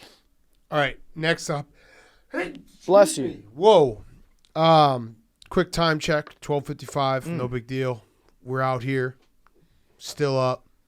Do we have any breaks in the Sunday Night Football schedule that we could record earlier? No. All just awesome games. Definitely. Well, I mean, if all the games continue going like this in prime time, Yeah, it's true. I can't even take the chance of ignoring one of them. All right. Panthers, Saints. Oh, you got one for us. You found one for us. It's week 7, Colts at 49ers. Maybe. Yeah, could be Pinky. Could be Sam Ellinger's Cowboys, Vikings. return Sam game. Ellinger's. Cowboys, Vikings. Week 8. Yeah, maybe. You got to watch the Cowboys in prime You time. gotta watch the Cowboys in prime. I And gotta- Kirk I gotta- Cousins I in have to prime watch time. the We gotta game. bet on that. I have to watch the game to understand Magic Johnson's tweets in Yep. context. Yep. Day after Christmas, Washington at Dallas. Sorry, Oh. PFT. Why would we not watch that game? Washington at Dallas. Giants ran away with Well, the Fitz will be division. back by then, so it'll be exciting. Yeah. All right. Panthers, Saints. Are the Panthers good? I don't know. I think that Jameis taught us a lesson today, and that's that LASIK doesn't travel. Well, you know LASIK's what? better in the dome. That was an arm punt. It was as good as a punt. It ended up only netting like 15 yards, but it was still an arm punt. They should have swatted it down. Yep. Yeah, I mean, don't get me started on the Nebraska guy Also, or the Oklahoma guy. I think this entire weekend was just straight up like a giant drum contest, and the Panthers saw all the like shine going to Purdue's drum and Mizzou's giant drum. Yep. And they're like, hey, we got our big ass keep pounding drum. Yep. Right here. No one's talking about that. It was a drum game. So I was thinking about it. The Panthers are now 2-0. Who'd they play week 1? The Jets. The Jets. Okay, so we can't count. Really that. good team. Well, I was but gonna the say, Jets are going to beat the Jets Patriots in the playoffs. So the Panthers have Sam Darnold. Obviously we have more to go. We need a bigger sample size. But as of right now, the question of was it Sam Darnold or the Jets is leaning towards it was the Jets, right? He's looked pretty good. Christian McCaffrey is all the way back. He's looked really good. The Panthers' defense has been very good. And I looked it up. The Panthers' next 6 games at the Texans, at the Cowboys, home for the Eagles, Vikings, and then at the Giants and Falcons. That we could be sitting here in week 8 talking about a 6-2 Panthers team and being like, whoa, Panthers. Like, there's always that one team that comes out of nowhere who gets into the playoffs. I think the Panthers, I'll put them under frisky right now, but I got my eye on them because they might be good. If the Panthers make the playoffs, Joe Brady is going to get a head coaching job next year. Immediately. Right. He's going to be the hottest name. It's going to be like him and Dable. And Matt Rule is like, I mean, he, for a guy who spit on himself by accident on national television, he's smarter than I thought. Yeah. I don't know. Jury's still out, I think, on Matt Rule. I think Matt Rule. He's got a dumb face. He's got very dumb face, and the smock doesn't help. And the Vincent D'Onofrio kind of thing. It's almost like his neck is eating his own shoulders. Yeah. He's becoming like all head at this point. But I'm like the Saints, that was a classic letdown spot after killing the Packers. They haven't been home in a month. They're dealing with a lot of injuries. Jameis, people are going after him. He's making smart decisions. Sorry, his receivers aren't making plays on the ball, but I think the Panthers might be frisky. Yeah, also might be good. Also, I'm kind of throwing this one out the window for the Saints because they had like all their coaches out with COVID. Yeah, right. They've dealt with everything, so I'm not even.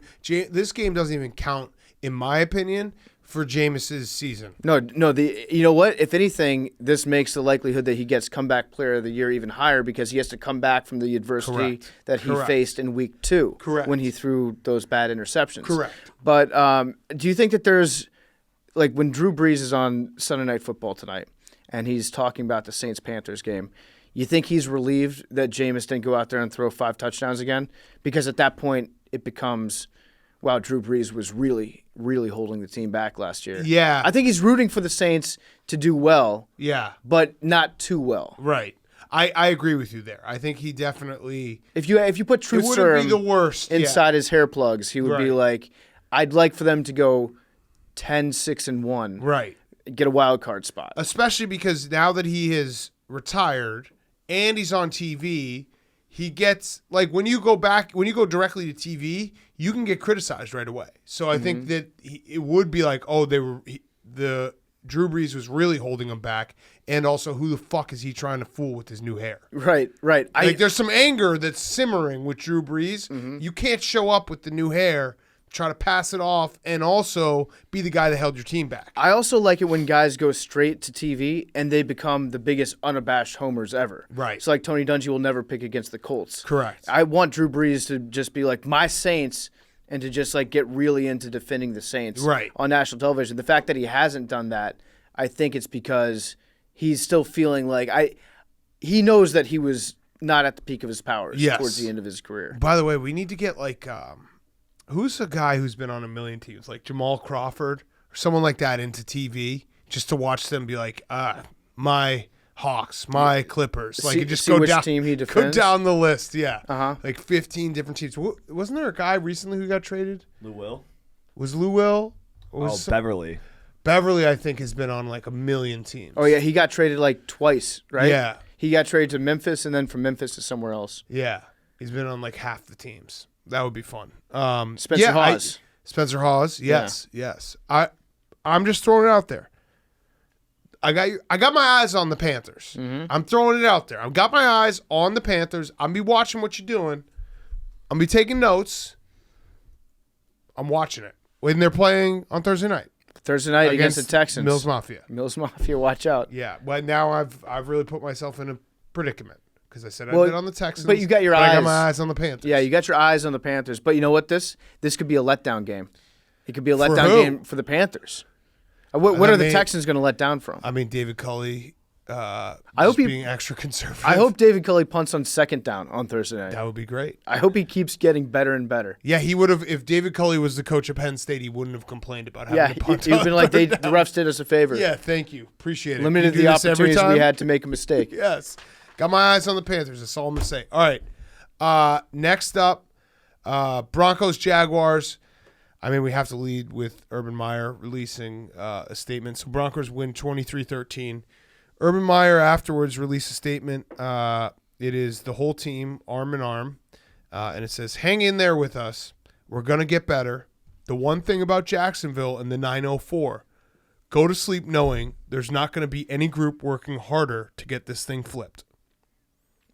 And it might not be me because I'm going to take the USC job in a few weeks, but the rest of this group, they're going to get this thing flipped. All right, so I think Urban did two great things with his statement.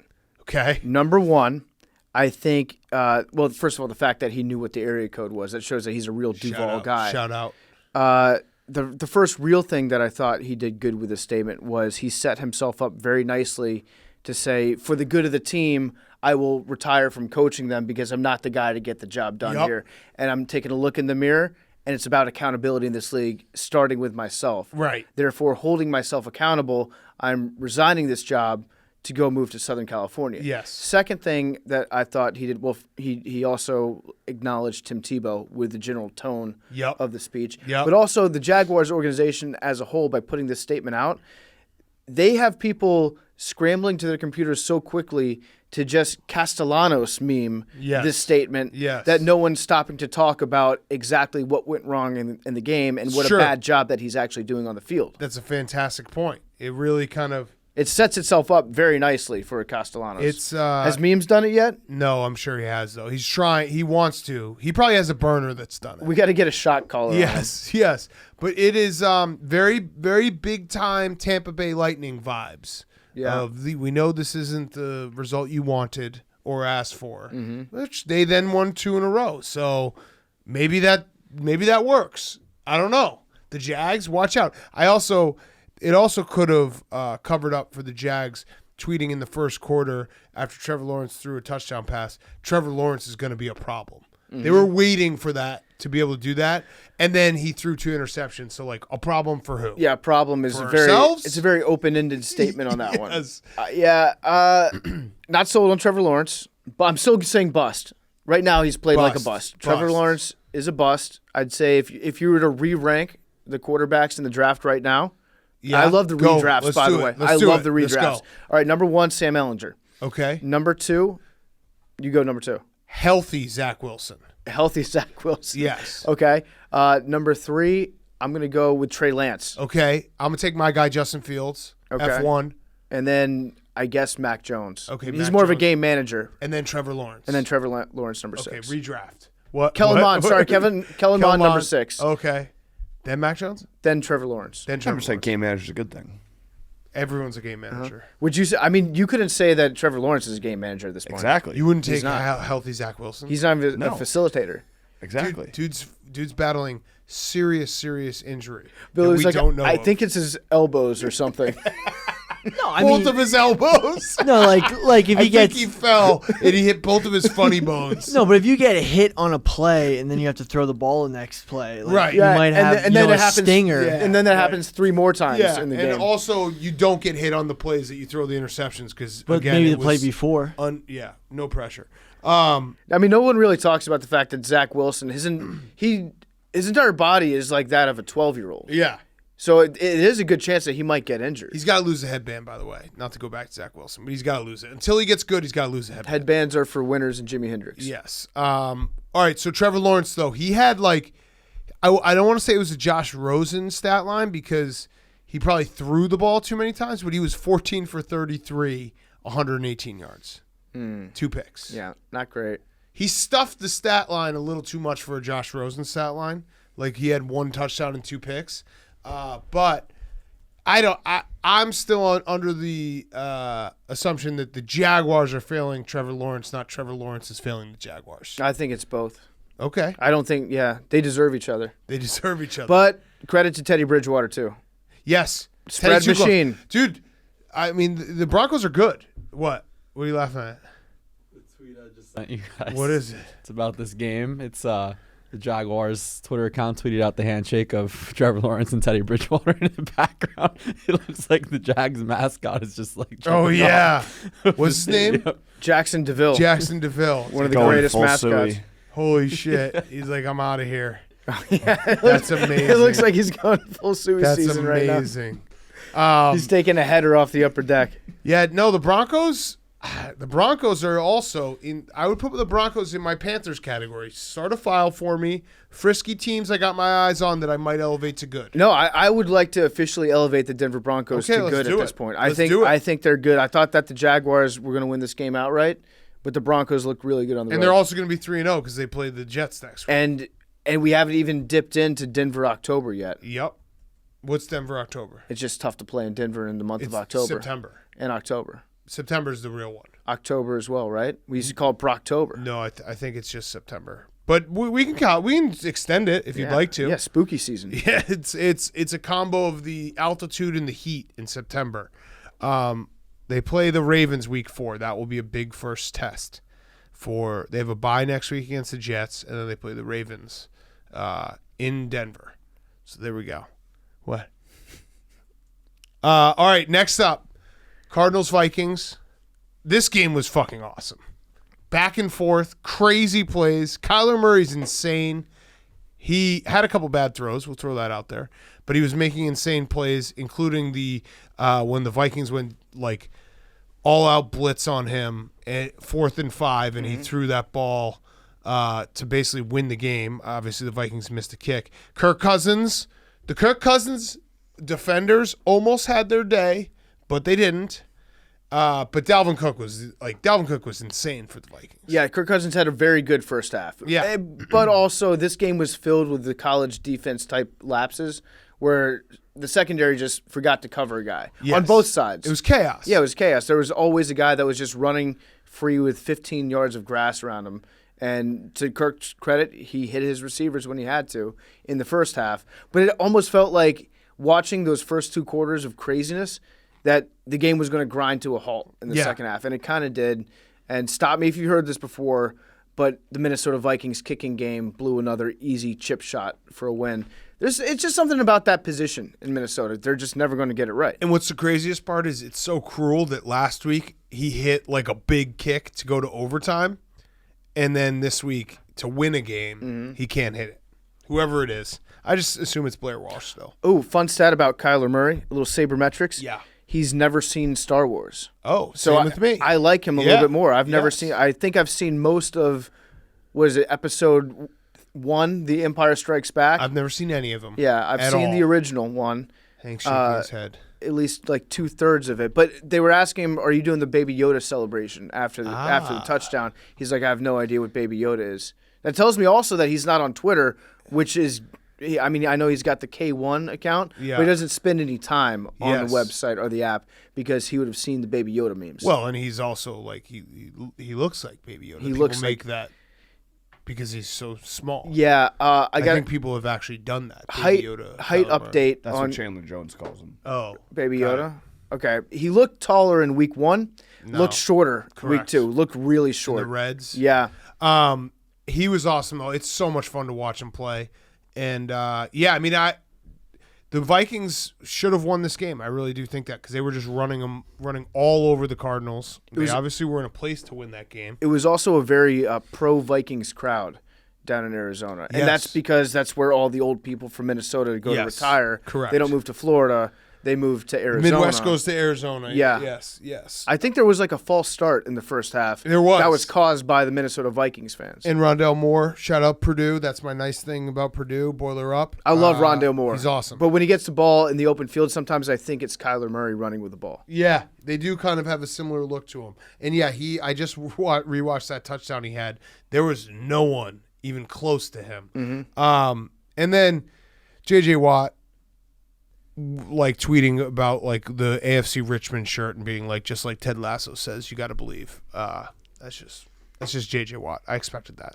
Just J.J. being J.J. I like Ted Lasso, but I expected that. Yeah, Ted Lasso. It's a great TV show, but some people, as a kid, say liking Ted Lasso is not a personality trait. And that's not what J.J. was doing, but I just know that J.J. Watt being a huge Ted Lasso fan is the least shocking news of all time. Mm-hmm. I mean that in a nice way. I actually do think that liking Ted Lasso should count as a personality trait. At least half. Yeah, like most people's personalities are based around shows that they like. Yeah, right. And that's okay. People can say they read books as part of their personality. Why can't I say I half watch TV shows while I scroll Twitter. Did you see JJ apologizing to Dalvin Cook after he injured him? Oh, he did? So JJ took out Dalvin Cook's knee and then approached Dalvin Cook and took a knee and talked to him. It was like, hey, man, listen, all respect. We're going to get up stronger. Knock me down 8 times, get up 9. Class act. And JJ was honestly trying to fix the mistake that he made. Yes, because, I mean, I'm being serious now. I know it's hard sometimes when we talk about him, but he is not a dirty player. No. So that would I wouldn't be shocked if he felt very bad about a play not going, getting someone hurt. Or he was mic'd up. Or he was mic'd up, Hank. mic'd. That was you saying that, not us. But yes, he could have been mic'd up. You remember when he told Ray Rice, like, I've eaten bigger burritos than you? That was just a coincidence. He didn't know he was mic'd up for that one. He was like, that's a major Bryson DeChambeau. Like, I've got some one-liners ready to go because the microphone's going to be on. All right, Falcons, Bucs. What happened to Arthur Smith's chin? Oh, I didn't see. No, he has none. Oh, yeah, he's Nicolas No, Cage. I know. But, like, what? It's shocking every time I see it. I did go back and look. I searched Arthur Smith's chin to see if there was some kind of, like, issue that I didn't know about, and just the first 2 results were me and you talking about his no chin like 7 months ago. Yeah. But he's the opposite of Bill Cowher. Like, I don't know if you can win football games with no chin. I'm pulling it up right now. It also has to do with the fact that he keeps his mouth open a lot. Yeah. So sometimes the bottom of the chin disappears into the neck, especially if you're lugging around a couple extra pounds. Can you get chin implants? You can probably get a chin implant. I yeah. just know that if I were or a player, chin transplant. I would be looking at him. He'd try to coach me up. I'd be like, dude, you got no chin. It's very tough to judge whether or not Arthur Smith is a good coach right now. He's got no chin. Right. Got to grow a beard. Yes, there we go. Yeah. Good point, Hank. You don't know from anything besides just helping a guy out. No, Hank is just he knows what makes a guy. I totally forgot. Like, you're sitting right here. We should have mentioned when we started saying no chin. So how do you live? I don't know what you're talking. I'm just talking about this guy's situation. Do you have trouble eating? I have trouble dipping, but not that not that it has anything to do with anything. Do you ever like think that you're gonna choke yourself to death? No. With your chin? Nope. Or lack thereof? I don't know what you're talking about. Have you ever tried to like go? You know those machines that are you like lay upside down to like stretch out your back? You ever try to do that to stretch out your chin? Maybe see if it will fall back into place? I would be lying if I said I haven't looked up the chin implant thing, and they exist. They do. It's like $5,000. We should do it. I mean, that'd be worth it for Arthur Smith. And yeah, for Arthur Smith. Do you ever accidentally like bite like the top of your chin with your upper teeth? No. Do you ever get worried that it's like melting and it's just going to keep going down, like falling down your chest? No. Okay, I think that's all of our chin questions. He should get a chin. He should grow a chin. At least doesn't have a Bill O'Brien chin. Which would you rather have? I would rather have a Bill O'Brien. A chin with a hole in it? Yeah. Dude, I hope he can grow a beard because Hank's right. And again, not speaking from experience, Hank is right. He needs to grow a beard. He has no chin. You know what he needs? He just needs to do the Dan Quinn, just the like Fu Manchu thing. Or even just like a really thin line. That's like, here's where a chin should be. What if he just grew a chin strap beard? That would be great. Okay, here's what he should do. He should grow the chin strap beard and then always have AirPods in his ears. Yes. And then he'd walk around, his team would respect him. My problem is, I think Rosillo and Chris Long came up with this coordinator face.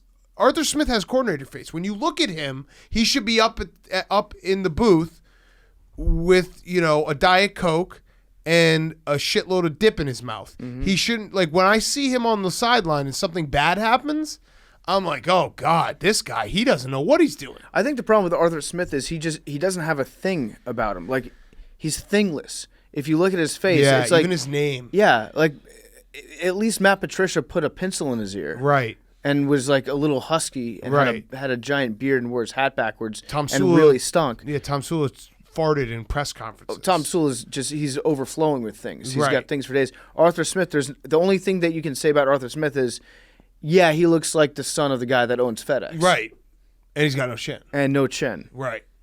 But yeah, it's impossible to tell if he's a good coach or not. All right, well, Like, we won't be mean to him. If you gave Emeril Lagasse a box of graham crackers, Right. and like a True. can of chunky soup, True. and he said, "Cook me a dinner," you couldn't tell if he was a good chef or not. Very good point. So right now, with what he's got on the Falcons, I think the jury's still out, but he needs something to tide us over until they get some players that we can evaluate. Right. So I can know who Arthur Smith is if I run into him on a street. Right. Now, as far as Matt Ryan goes, he makes me sadder than Ben Roethlisberger Oh, yeah, does. he's sad. It's sad. It's very sad watching him try to throw like a 40-yard pass today Yeah, no, I said it last week. I'm Underthrew his sad. receiver. I'm sad for him. by like 7 yards. Yeah.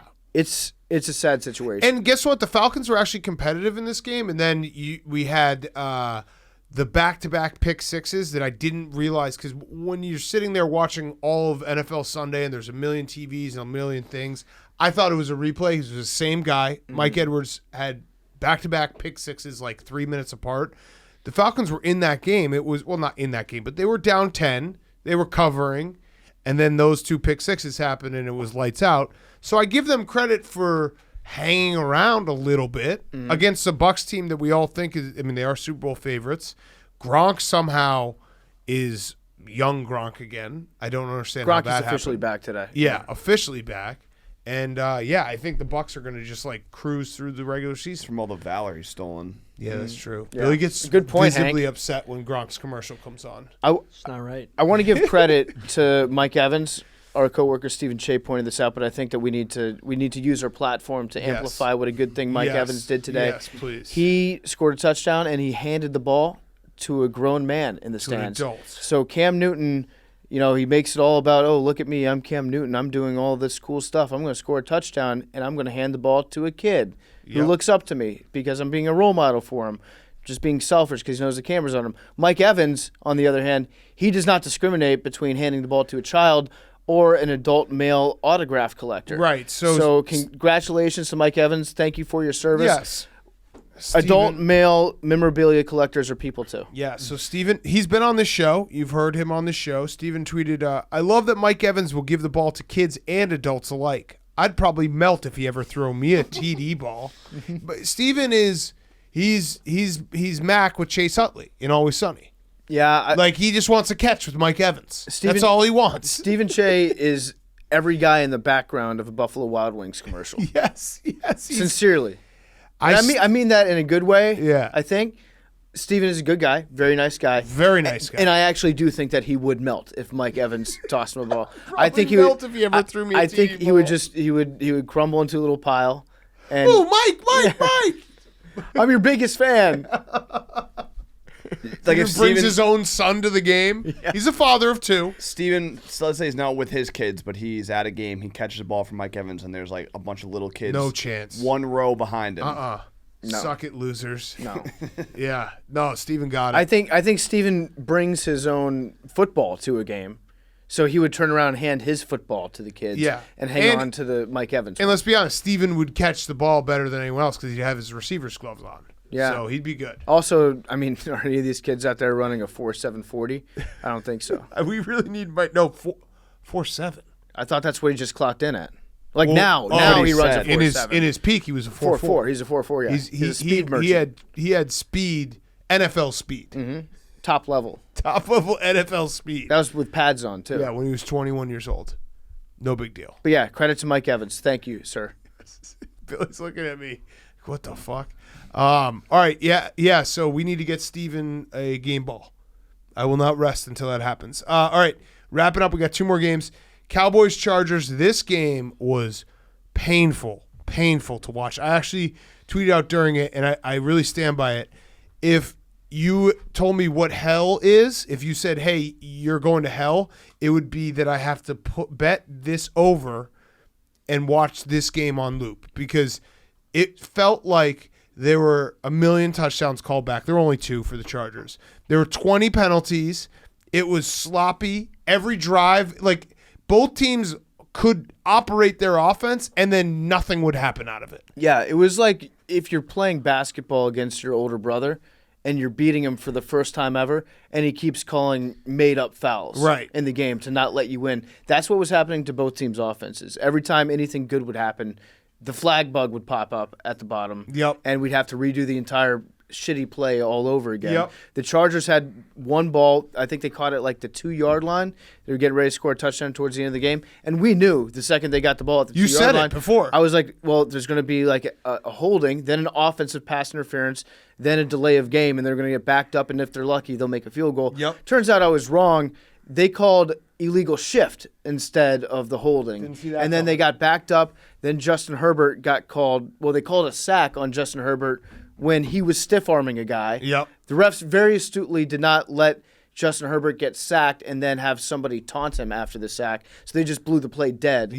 And then they backed him up to like the 30-yard line. They ended up making the field goal. And then Mike McCarthy, despite his best efforts, his most valiant, cool clock Mike McCarthy wanted to bring it to the White House efforts, did not fuck himself over in the end like he tried to by not calling that timeout. And instead sent Greg Zuerlein out there for a 56-yarder? Which he drilled. 56-yarder. Mike McCarthy afterwards was asked. He said, the clock I was watching went off the board. So I don't fully understand that because there are multiple clocks in an NFL stadium, especially one that's brand new. So I think maybe for future opponents of the Dallas Cowboys, if you can just figure out which clock Mike McCarthy's looking at all game and then at a key moment shut it off, he won't be able to find another clock. In a stadium full of clocks, he won't be able to find maybe one. He just watched the end of the Alabama-Florida game, and he was like, that's what's happening right now. Yeah, we're getting screwed. We're getting screwed right now, so he just stares at it, waiting for it to come back on. And then he gave like a further explanation of it, too, where he was saying that like he just basically tossed out a lot of words about the situation they had planned. And it's like, well, if there's between 17 and 12 seconds left, here's what you do in that situation. If there's between 12 and 9 seconds left, here's what we're doing with our personnel groups. But at the end of the day, it's like Mike McCarthy, just call a timeout. Yeah, just call a timeout. It's you're overthinking it. You have one. Call a timeout. But they ended up winning the game. Don't know if the Cowboys are good yet. I do know that Pollard is good. I was going to say, is way better than Ezekiel Elliott. Yeah, who's backfield? So that's the other game. Backfield? That's the other game that I had in my this guy's got young legs game. Yeah. Pollard's got young legs. Ezekiel Elliott lost all that weight, looks slower than he did before. Yep. I literally wrote down, is it Tony Pollard's backfield? I think it is. Whose man's? He had 13 rushes for 109 yards. Zeke had 16 rushes for 71 yards. That's math. Also, I'm happy for Dan Quinn, cool guy Dan Quinn with his backwards hat, which is so funny that he's like, I'm just going to rock this backwards all the time. Defense played well. It's a rebrand for Dan Quinn. And Justin Herbert, like, that was a sloppy game for the Chargers. They should have won it a million different ways. He still is up there. I'll put him in the list of Patrick Mahomes, Josh Allen, Aaron Rodgers, and Justin Herbert of guys who can throw across their body, across the field, and be like, you know what, that was a good throw. Because his arm is fucking crazy. I do want to give credit to Mike McCarthy for doing something cool. At the end of the first half, he tried the downfield lateral play as time was expiring. Most coaches just take a knee because they're afraid of a costly turnover and having somebody run it back for 6. Mike McCarthy was like, we're going to run the rugby play. Right. Almost worked. I think they got down to like the 2-yard line. It did. So I don't know which one of your analytics guys told you to do that, Mike, but they're doing a good job. Great job. Continue to listen to that guy. Yep. Get a new clock guy. All right, last up, we got Titans Seahawks. Derrick Henry. This was a Derrick Henry game. He had 35 yards in the first half, 13 carries for 35 yards in the first half. Second half, he had 22 carries, 147 yards, 3 touchdowns. He just fucking rolled through the Seahawks in the second half. He got way stronger as the game went on, and they started getting him the ball in space a little bit more. But even on a couple short yardage situations, he looked good in the second half. Because there's definitely something to that where over the course of a long game like that, I would be tired of hitting Derrick Henry too.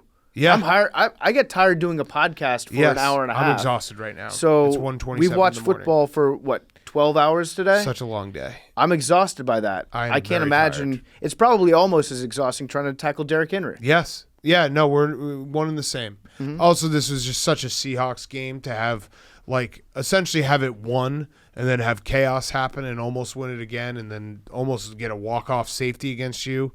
But yeah. I don't know. The Seahawks still have their issues.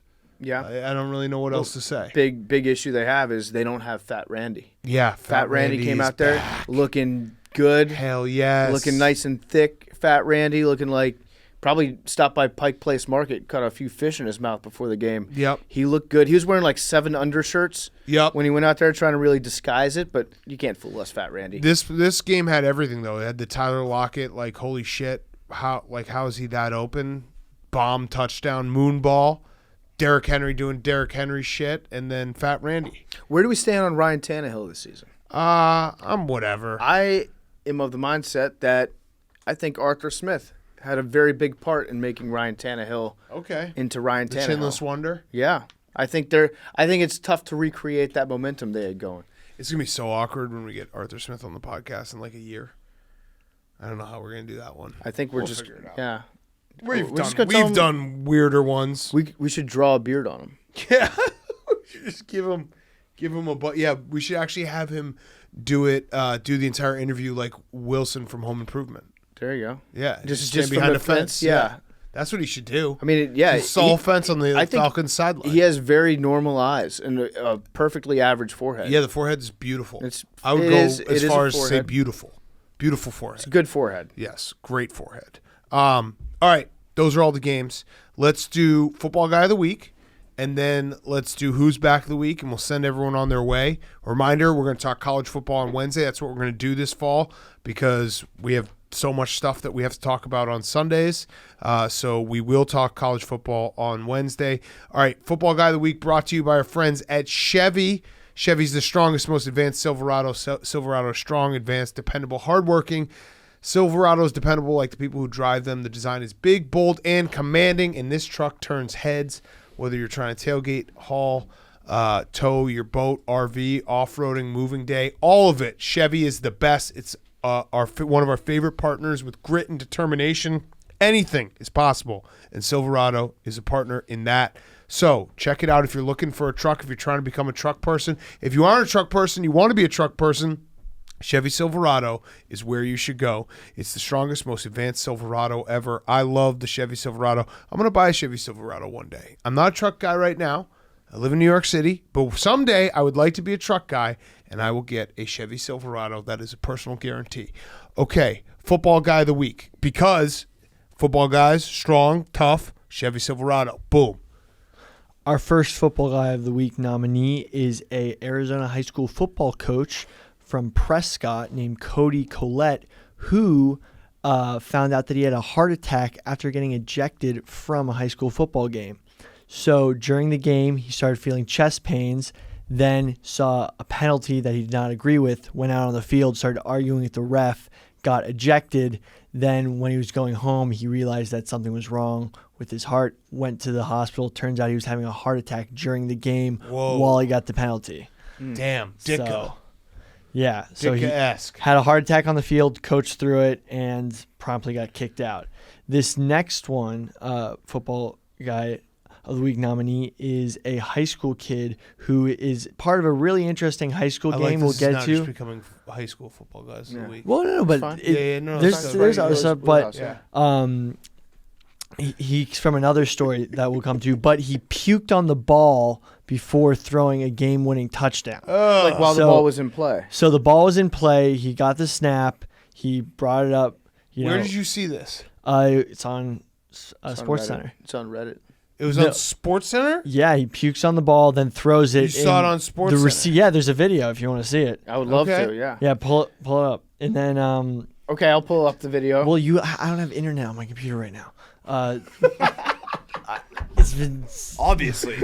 Why would he have internet on his computer? This computer has no internet. You know what would be awesome is if Billy was just making up this story. I mean, because he didn't have any I asked football that guys because, in the listen, I Hold up, think you're Jamie. doing a great job, Billy, but there's a 50-50 chance someone DM'd you, it's and then you're like, oh, sick, thanks. no, it's from the story of the comeback that I was gonna make my Who's Back of the Week. Okay. Here we but go. The kid, Let's go, the Billy. kid pukes on the ball, then he Hand throws up. it to the other guy for the game-winning touchdown. And it's hilarious because Oh, yeah, Oh, that's yeah. gross. Billy, hand up. You were right. I was wrong. That's a great football guy. the other guy who caught it probably had no idea there was puke all over the ball. But Doesn't matter. They won the game, that's pretty right? awesome. And the last football guy of the week Wait, that's- is Okay. 3. Yeah. Okay. Oh, no. Yeah. The third football guy of the week is Portland State coach Bruce Barnum, who offered to buy all fans beer if they attended their Saturday's game. Okay. Did he follow through on that? Nice. I'm not sure. I found that on Friday. Okay. But I think he did know. There was a running tab at the game, and he got it. So Okay. I assume. And then the last football guy of the week nominee is a Steelers fan who pooped his pants at the game, Saw this. went to the bathroom, Incredible. washed his pants in the sink, put the pants back on, got back out there to be a fan. at Big the time game. football love game. it. Yeah, Yeah. I like that. Did a you lot. Hilarious see? photo. We've one- destigmatized shitting your Yes. pants completely. One extra one. Did you see that guy, the offensive lineman? I think it was maybe Sacramento State, Arizona something, Central Arizona, Central Arkansas, somewhere.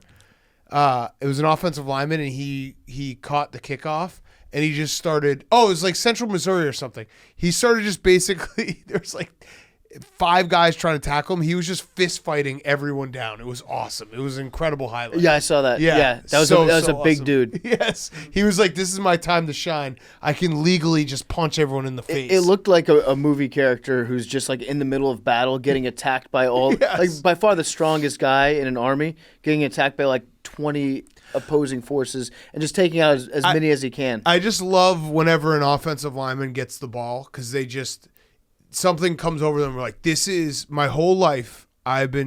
No one has paid attention to me, and now everyone, all eyes on me. The old Marshall Newhouse. Yes. That's the best clip of all It time, really is. Marshall Newhouse. That's It good, really but also was it Dan Conley, the guy on the Patriots that returned that one kickoff on Sunday Night Football, yes. and he almost took it to the house? Yes. I will forever Yes. be pissed off at John Kuhn for making the tackle Yes. on that play. Yes. John, you should have let him score. Should have let him score.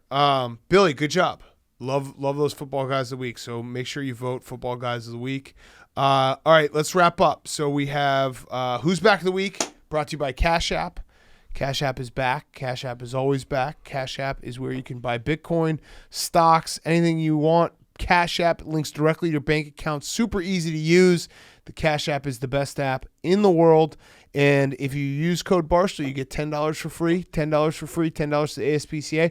If you had used this code 5 years ago when we were first giving it out and you bought some Bitcoin, you'd have, I don't know, $1,000. I don't know the math behind it, but I just know Bitcoin keeps going up. So buy Bitcoin on the Cash App. One click. It's literally you just set up your cash account, boom, buying Bitcoin. Now you're in the game. So download it right now. Download it from the App Store or Google Play Store today. The Cash App, use code Barstool, you get $10 for free. Hank, who's back of the week? I have a couple. My first Who's Back of the Week is our guy, Max Homa. Yeah. Let's go, Max. Clap it up. Clap it up, Max. Clap it up. Love Today it, Max. he won the Fortnite Open, Which is a real tournament. It's a- I don't like the people who said it wasn't. and he's now winning the FedEx Cup, which I think is like a $30 million prize Yeah. pool. And he's Deal. in first place. He's So in first place right now. not a big deal. If the Wow. season ended today in golf, he would win $30 million, 15. $15 million. 18-ish. So, Max, open invite to come on Part of My He's Take. coming on this week. Okay. I was talking to him after he won. He's coming on. He's in. We'll pay you the $50 customary fee that we pay to all of our correct, guests. Correct. Every guest. My other Who's Back, and we can save it if PFT was going to talk about it, but Rutgers football is back. Oh, yeah. Big time. Rutgers football is officially back. All the way back. Me and 3-0. PFT we had like a work thing at Rutgers at the tailgate, and then PFT was talking to someone behind the scenes. Obviously, I've been in some very like random situations where I'm like, how the fuck did I get in this situation? But basically, me and PFT were there was like a Barstool Bites food truck thing that we were working at doing this little shoot for. And then PFT was like, you want to come possibly meet Shiano? I was like, sure. Within 5 minutes, we walked through a crowd, got brought up on stage in front of like the entire pep rally as the team was walking on, and PFT was giving a speech, and I was just sitting there like, what? Love it. Yeah. What is going on? Love it. I got a little bit set up on the stage thing because I was told, hey, you want to get up on stage and do the RU chant? I was like, sure, yeah, that sounds awesome. What's the RU chant? They're like, well, you say R, then the crowd says you. I was like, okay, I think I can pull that off. Yep. So I get on stage, and then the Rutgers alumni are on stage, and they do the RU chant. Love it. And then the microphone comes to me, and I'm like, well, that was my bit. They just stole my bit. And so then I just gave a speech about like James Gandolfini. It was his birthday, R.I.P. Talk about your favorite moments, like when a missed field goal or a home run by the other team happens and the crowd goes silent. That was PFT at the pep rally being like, let's talk about how James Gandolfini would have been 60 today. Everyone was like, oh. Well, I said we're scoring 60 in honor of Big J. Love it. And then, then Greg Schiano, they let him. It was kind of surreal because there was like a parade going into the stadium, and they were just making a beeline to the field. And then they pulled Greg over to me to shake my hand. Love it. He went in. He's a big hand on the shoulder guy. Yep. So I reciprocated. He leaned in. Usually goes for your knees. Yep. Usually said some nice things to me. I don't know if I can. I think I'll keep that between Greg and I. It was a moment that we shared. Love it. He said, "Suck my dick." I said, "We don't say that anymore." Yeah. And then he continued on down to the field. He's never listened to this show. Never listened to the show. He's got guys that cut up the clips and send it to him. But anyways, I felt like I'm never going to wash his hand again, basically. Big school. Unless it has Mercer on it. Big football school. And they won, They're they're back. 3-0. 3-0 against the 3-0. spread. They got a big test against Michigan this week. Birthplace of college football. Yep, Absolutely. That's a fact. Didn't know that till PFT's speech. That's a Yeah, fact. I exhausted all of my Rutgers knowledge Yes. in about 30 seconds on that stage. Did you talk about? We were also wearing blue shirts, which was like just the whole situation was Did preposterous. you talk about their most famous alum, Joe Flacco? Jackie Aprile Jr.? Oh no, I didn't talk about that. Well, he never That's still a graduated story. 'cause he got It's a sore shot. subject because I already brought up James Gandolfini, and I mean he was selling ecstasy, and they told him not to. It's really on him. No, you're an alumni even if you you just drop go to- out, yeah. and then you I went stick to up a Duke. card game, That's right. a low level poker game, and Yes. your friend gets shot, and then you get shot. Oh, That still God. counts as an alum. right, My who's who's back of the back? week is Hard Knocks. Hard Knocks is back. We didn't get a chance to talk about Oh, this yeah. on Friday's show after we were doing the Dave and Buster stream, but the NFL had a major announcement set up for halftime of the Washington football team New York Football Giants game, and everybody was like, they're announcing that Hard Knocks is no longer. That's what we were all hoping for. And no. Roger Goodell is like, we've heard what you guys want loud and clear, and that's Hard Knocks with maybe the most boring team in the Yes. NFL that will last through the entire season. I just did him a favor. They could throw the piggy bet somewhere in there. That's really all that they have going for them right now. They've got Jim Irsay's roof tweets, and then Big Cat potentially amputating his pinky. They should have given us Jameis. God damn it. I don't know who wanted this Hard Knocks. No one. But I'm saying, like, let us watch Jameis doing fun shit. This is classic Roger Goodell. Oh, so bad. They should just do Hard Knocks for every team and then throw out the tapes for any team that doesn't make the playoffs. Mm-hmm. And then just show the Hard Knocks leading up to the playoffs. They should do Hard Knocks during the week on like a Thursday night and tape it and have it be an actual game and then broadcast it live. Love it. That's a good idea. That's a really good idea. That would probably that would never work. I don't think so. But no, get this. They're wearing slightly different colored uniforms. Ooh. Now I'm in. Okay, now I'm definitely in. All right, my who's back is soccer in America. Soccer in America is officially back. Our good friend Roger Bennett. Gold Cup? No, not actual soccer being played. But our good friend Roger Bennett, who we love, who's a recurring guest, had a tweet about Jason Sudeikis, who won a Emmy. Yep. So Jason Sudeikis wins Emmy for lead actor in a comedy series. Hard to exaggerate what Ted Lasso has done for profile of men's football in the United States. Our women have won World Cup after World Cup, but few American men have done more for the game than Jason and his team. It turns out it wasn't that hard to exaggerate it. Yeah, no, you did. You did it. Yeah. You did it right there. Yeah. You exaggerated the love whole you, thing. Roger. Yeah, I do too. But- I love Roger, seriously, but it also is like such a sick burn on American soccer Yeah. to be like, yeah. This made-up TV show. Yeah, the team is so bad, they needed a commercial to turn into a TV show to get anyone to give a fuck. Well, a commercial about a British soccer coach has done more than I think he's forgetting one John Harkes and Freddie Adu. and Freddie Adu. Like, Freddie Adu would like a word. Freddie Adu, Tony Raj. Miola, Yes. Marcelo Kobe Balboa, Jones. Alexi Lawless. Fuck him. No, He fuck. doesn't He's like a piece of wings. shit. Who's the guy whose fucking wife cheated on him? That's John Harkes and Eric Ronaldo. Winalda. Eric yeah. Ronaldo, yep. Taylor Twellman with What Are We Doing? Uh-huh. I would say that video clip has What Are We probably Doing? done more than Taylor What Are We Twellman. Doing?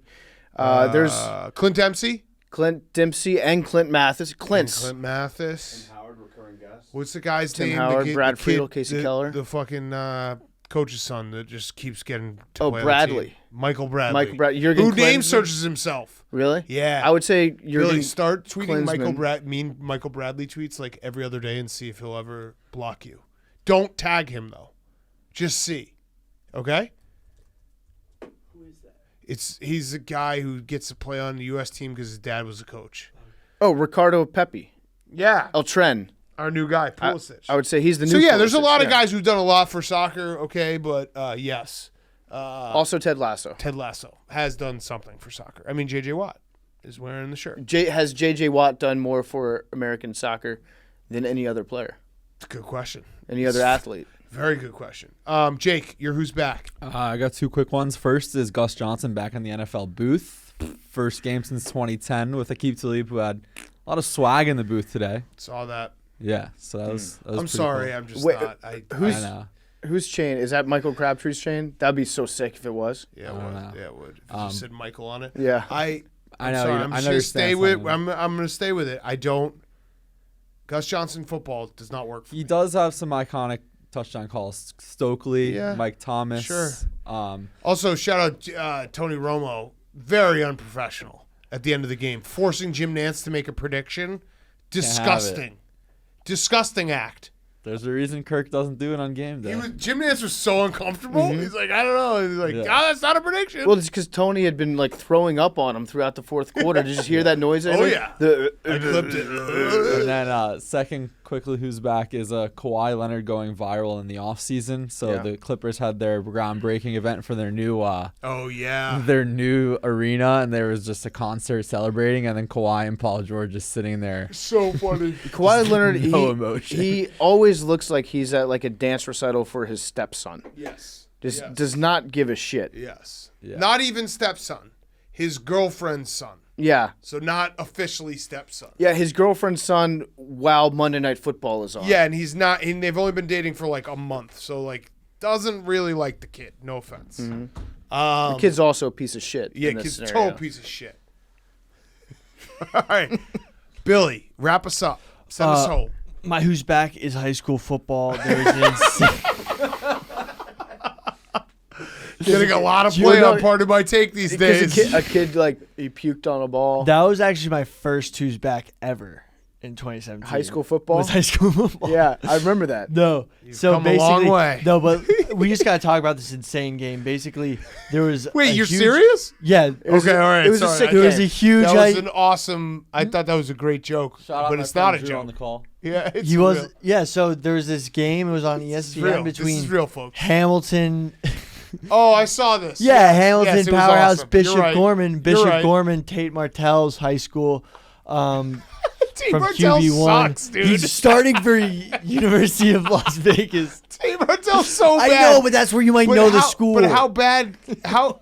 At what point is it not his high school anymore? I don't know. It's the only place how you know Bishop Gorman. IMG gets all the play nowadays. Anyway, so it was 24-7 with a like 70 seconds left in the fourth quarter, and they hit a field goal, onside kick, get the onside kick, score a touchdown, get the onside kick, score a touchdown. Huge upset of It was number awesome. 7 ranked Bishop Gorman. It was like better than any Friday Night Lights script you could ever write. It was sick. It It was was- very yeah. sick. Honestly, bad coaching for the hands team. I mean, this could only happen in a high school football because literally, Maction. like Maction could have this you happen. never have like players who are like so still invested and like have that like hope that they could actually win the whole game down 24-7 with a minute left. Does it make know you what I'm saying? nostalgic? Yeah, I mean a little. No, but yeah, the kid puked on the ball and threw the game-winning touchdown. Okay, yeah. Like imagine You buried the lead on that. Gen Z is just has an anxiety problem. They're just puking on the ball. Love it. I like it. Love it. Billy, you're the best. All right. That's our show. Long show. Oh, What? Oh, yeah. Give us any recap. Anything we missed? Manny Pacquiao's run for president of the Philippines. Oh. Okay. What's his And, platform? I think Boxing. Boxing. No Everyone gay has to people. play basketball. Jackson no gay people. Mahomes was dumping water on Ravens fans after the game, causing a scene. What? Yeah, real like For the source. TikTok? Yeah, not for the TikTok. For the Vine. For the Vine. He's for the doing it for the gram? Vine. No, he was just throwing water on a random fan. And yeah, I still think Sam Ehlinger's coming back strong. He's going to come on the Colts Hard Knocks. And Yes. Mhm. and then he's There you go. gonna- That's another good thing about yeah. the Colts. There we Boom. go. Actually, I'm starting to look forward to this. What day of the week are they going to run it on? It can't be again, like we said, Wednesday is our night that we don't have to pay attention They'll to football. probably run on like Saturday night and try to just take away college football fans. Yeah. All right. Numbers. Oh, you got a animal fact. Yeah. 8. Bears are closer to seals than dogs in relation. 90. Okay. 69. 97. 18. Cam? 11. 40. 40 is the number. No 40's the number. scoregamis today, right, Jake? We had a Halftime. halftime. We had a halftime agami today. Halftime. Yeah. All right, we'll see everyone on Wednesday. We'll talk some college football then. Love you guys.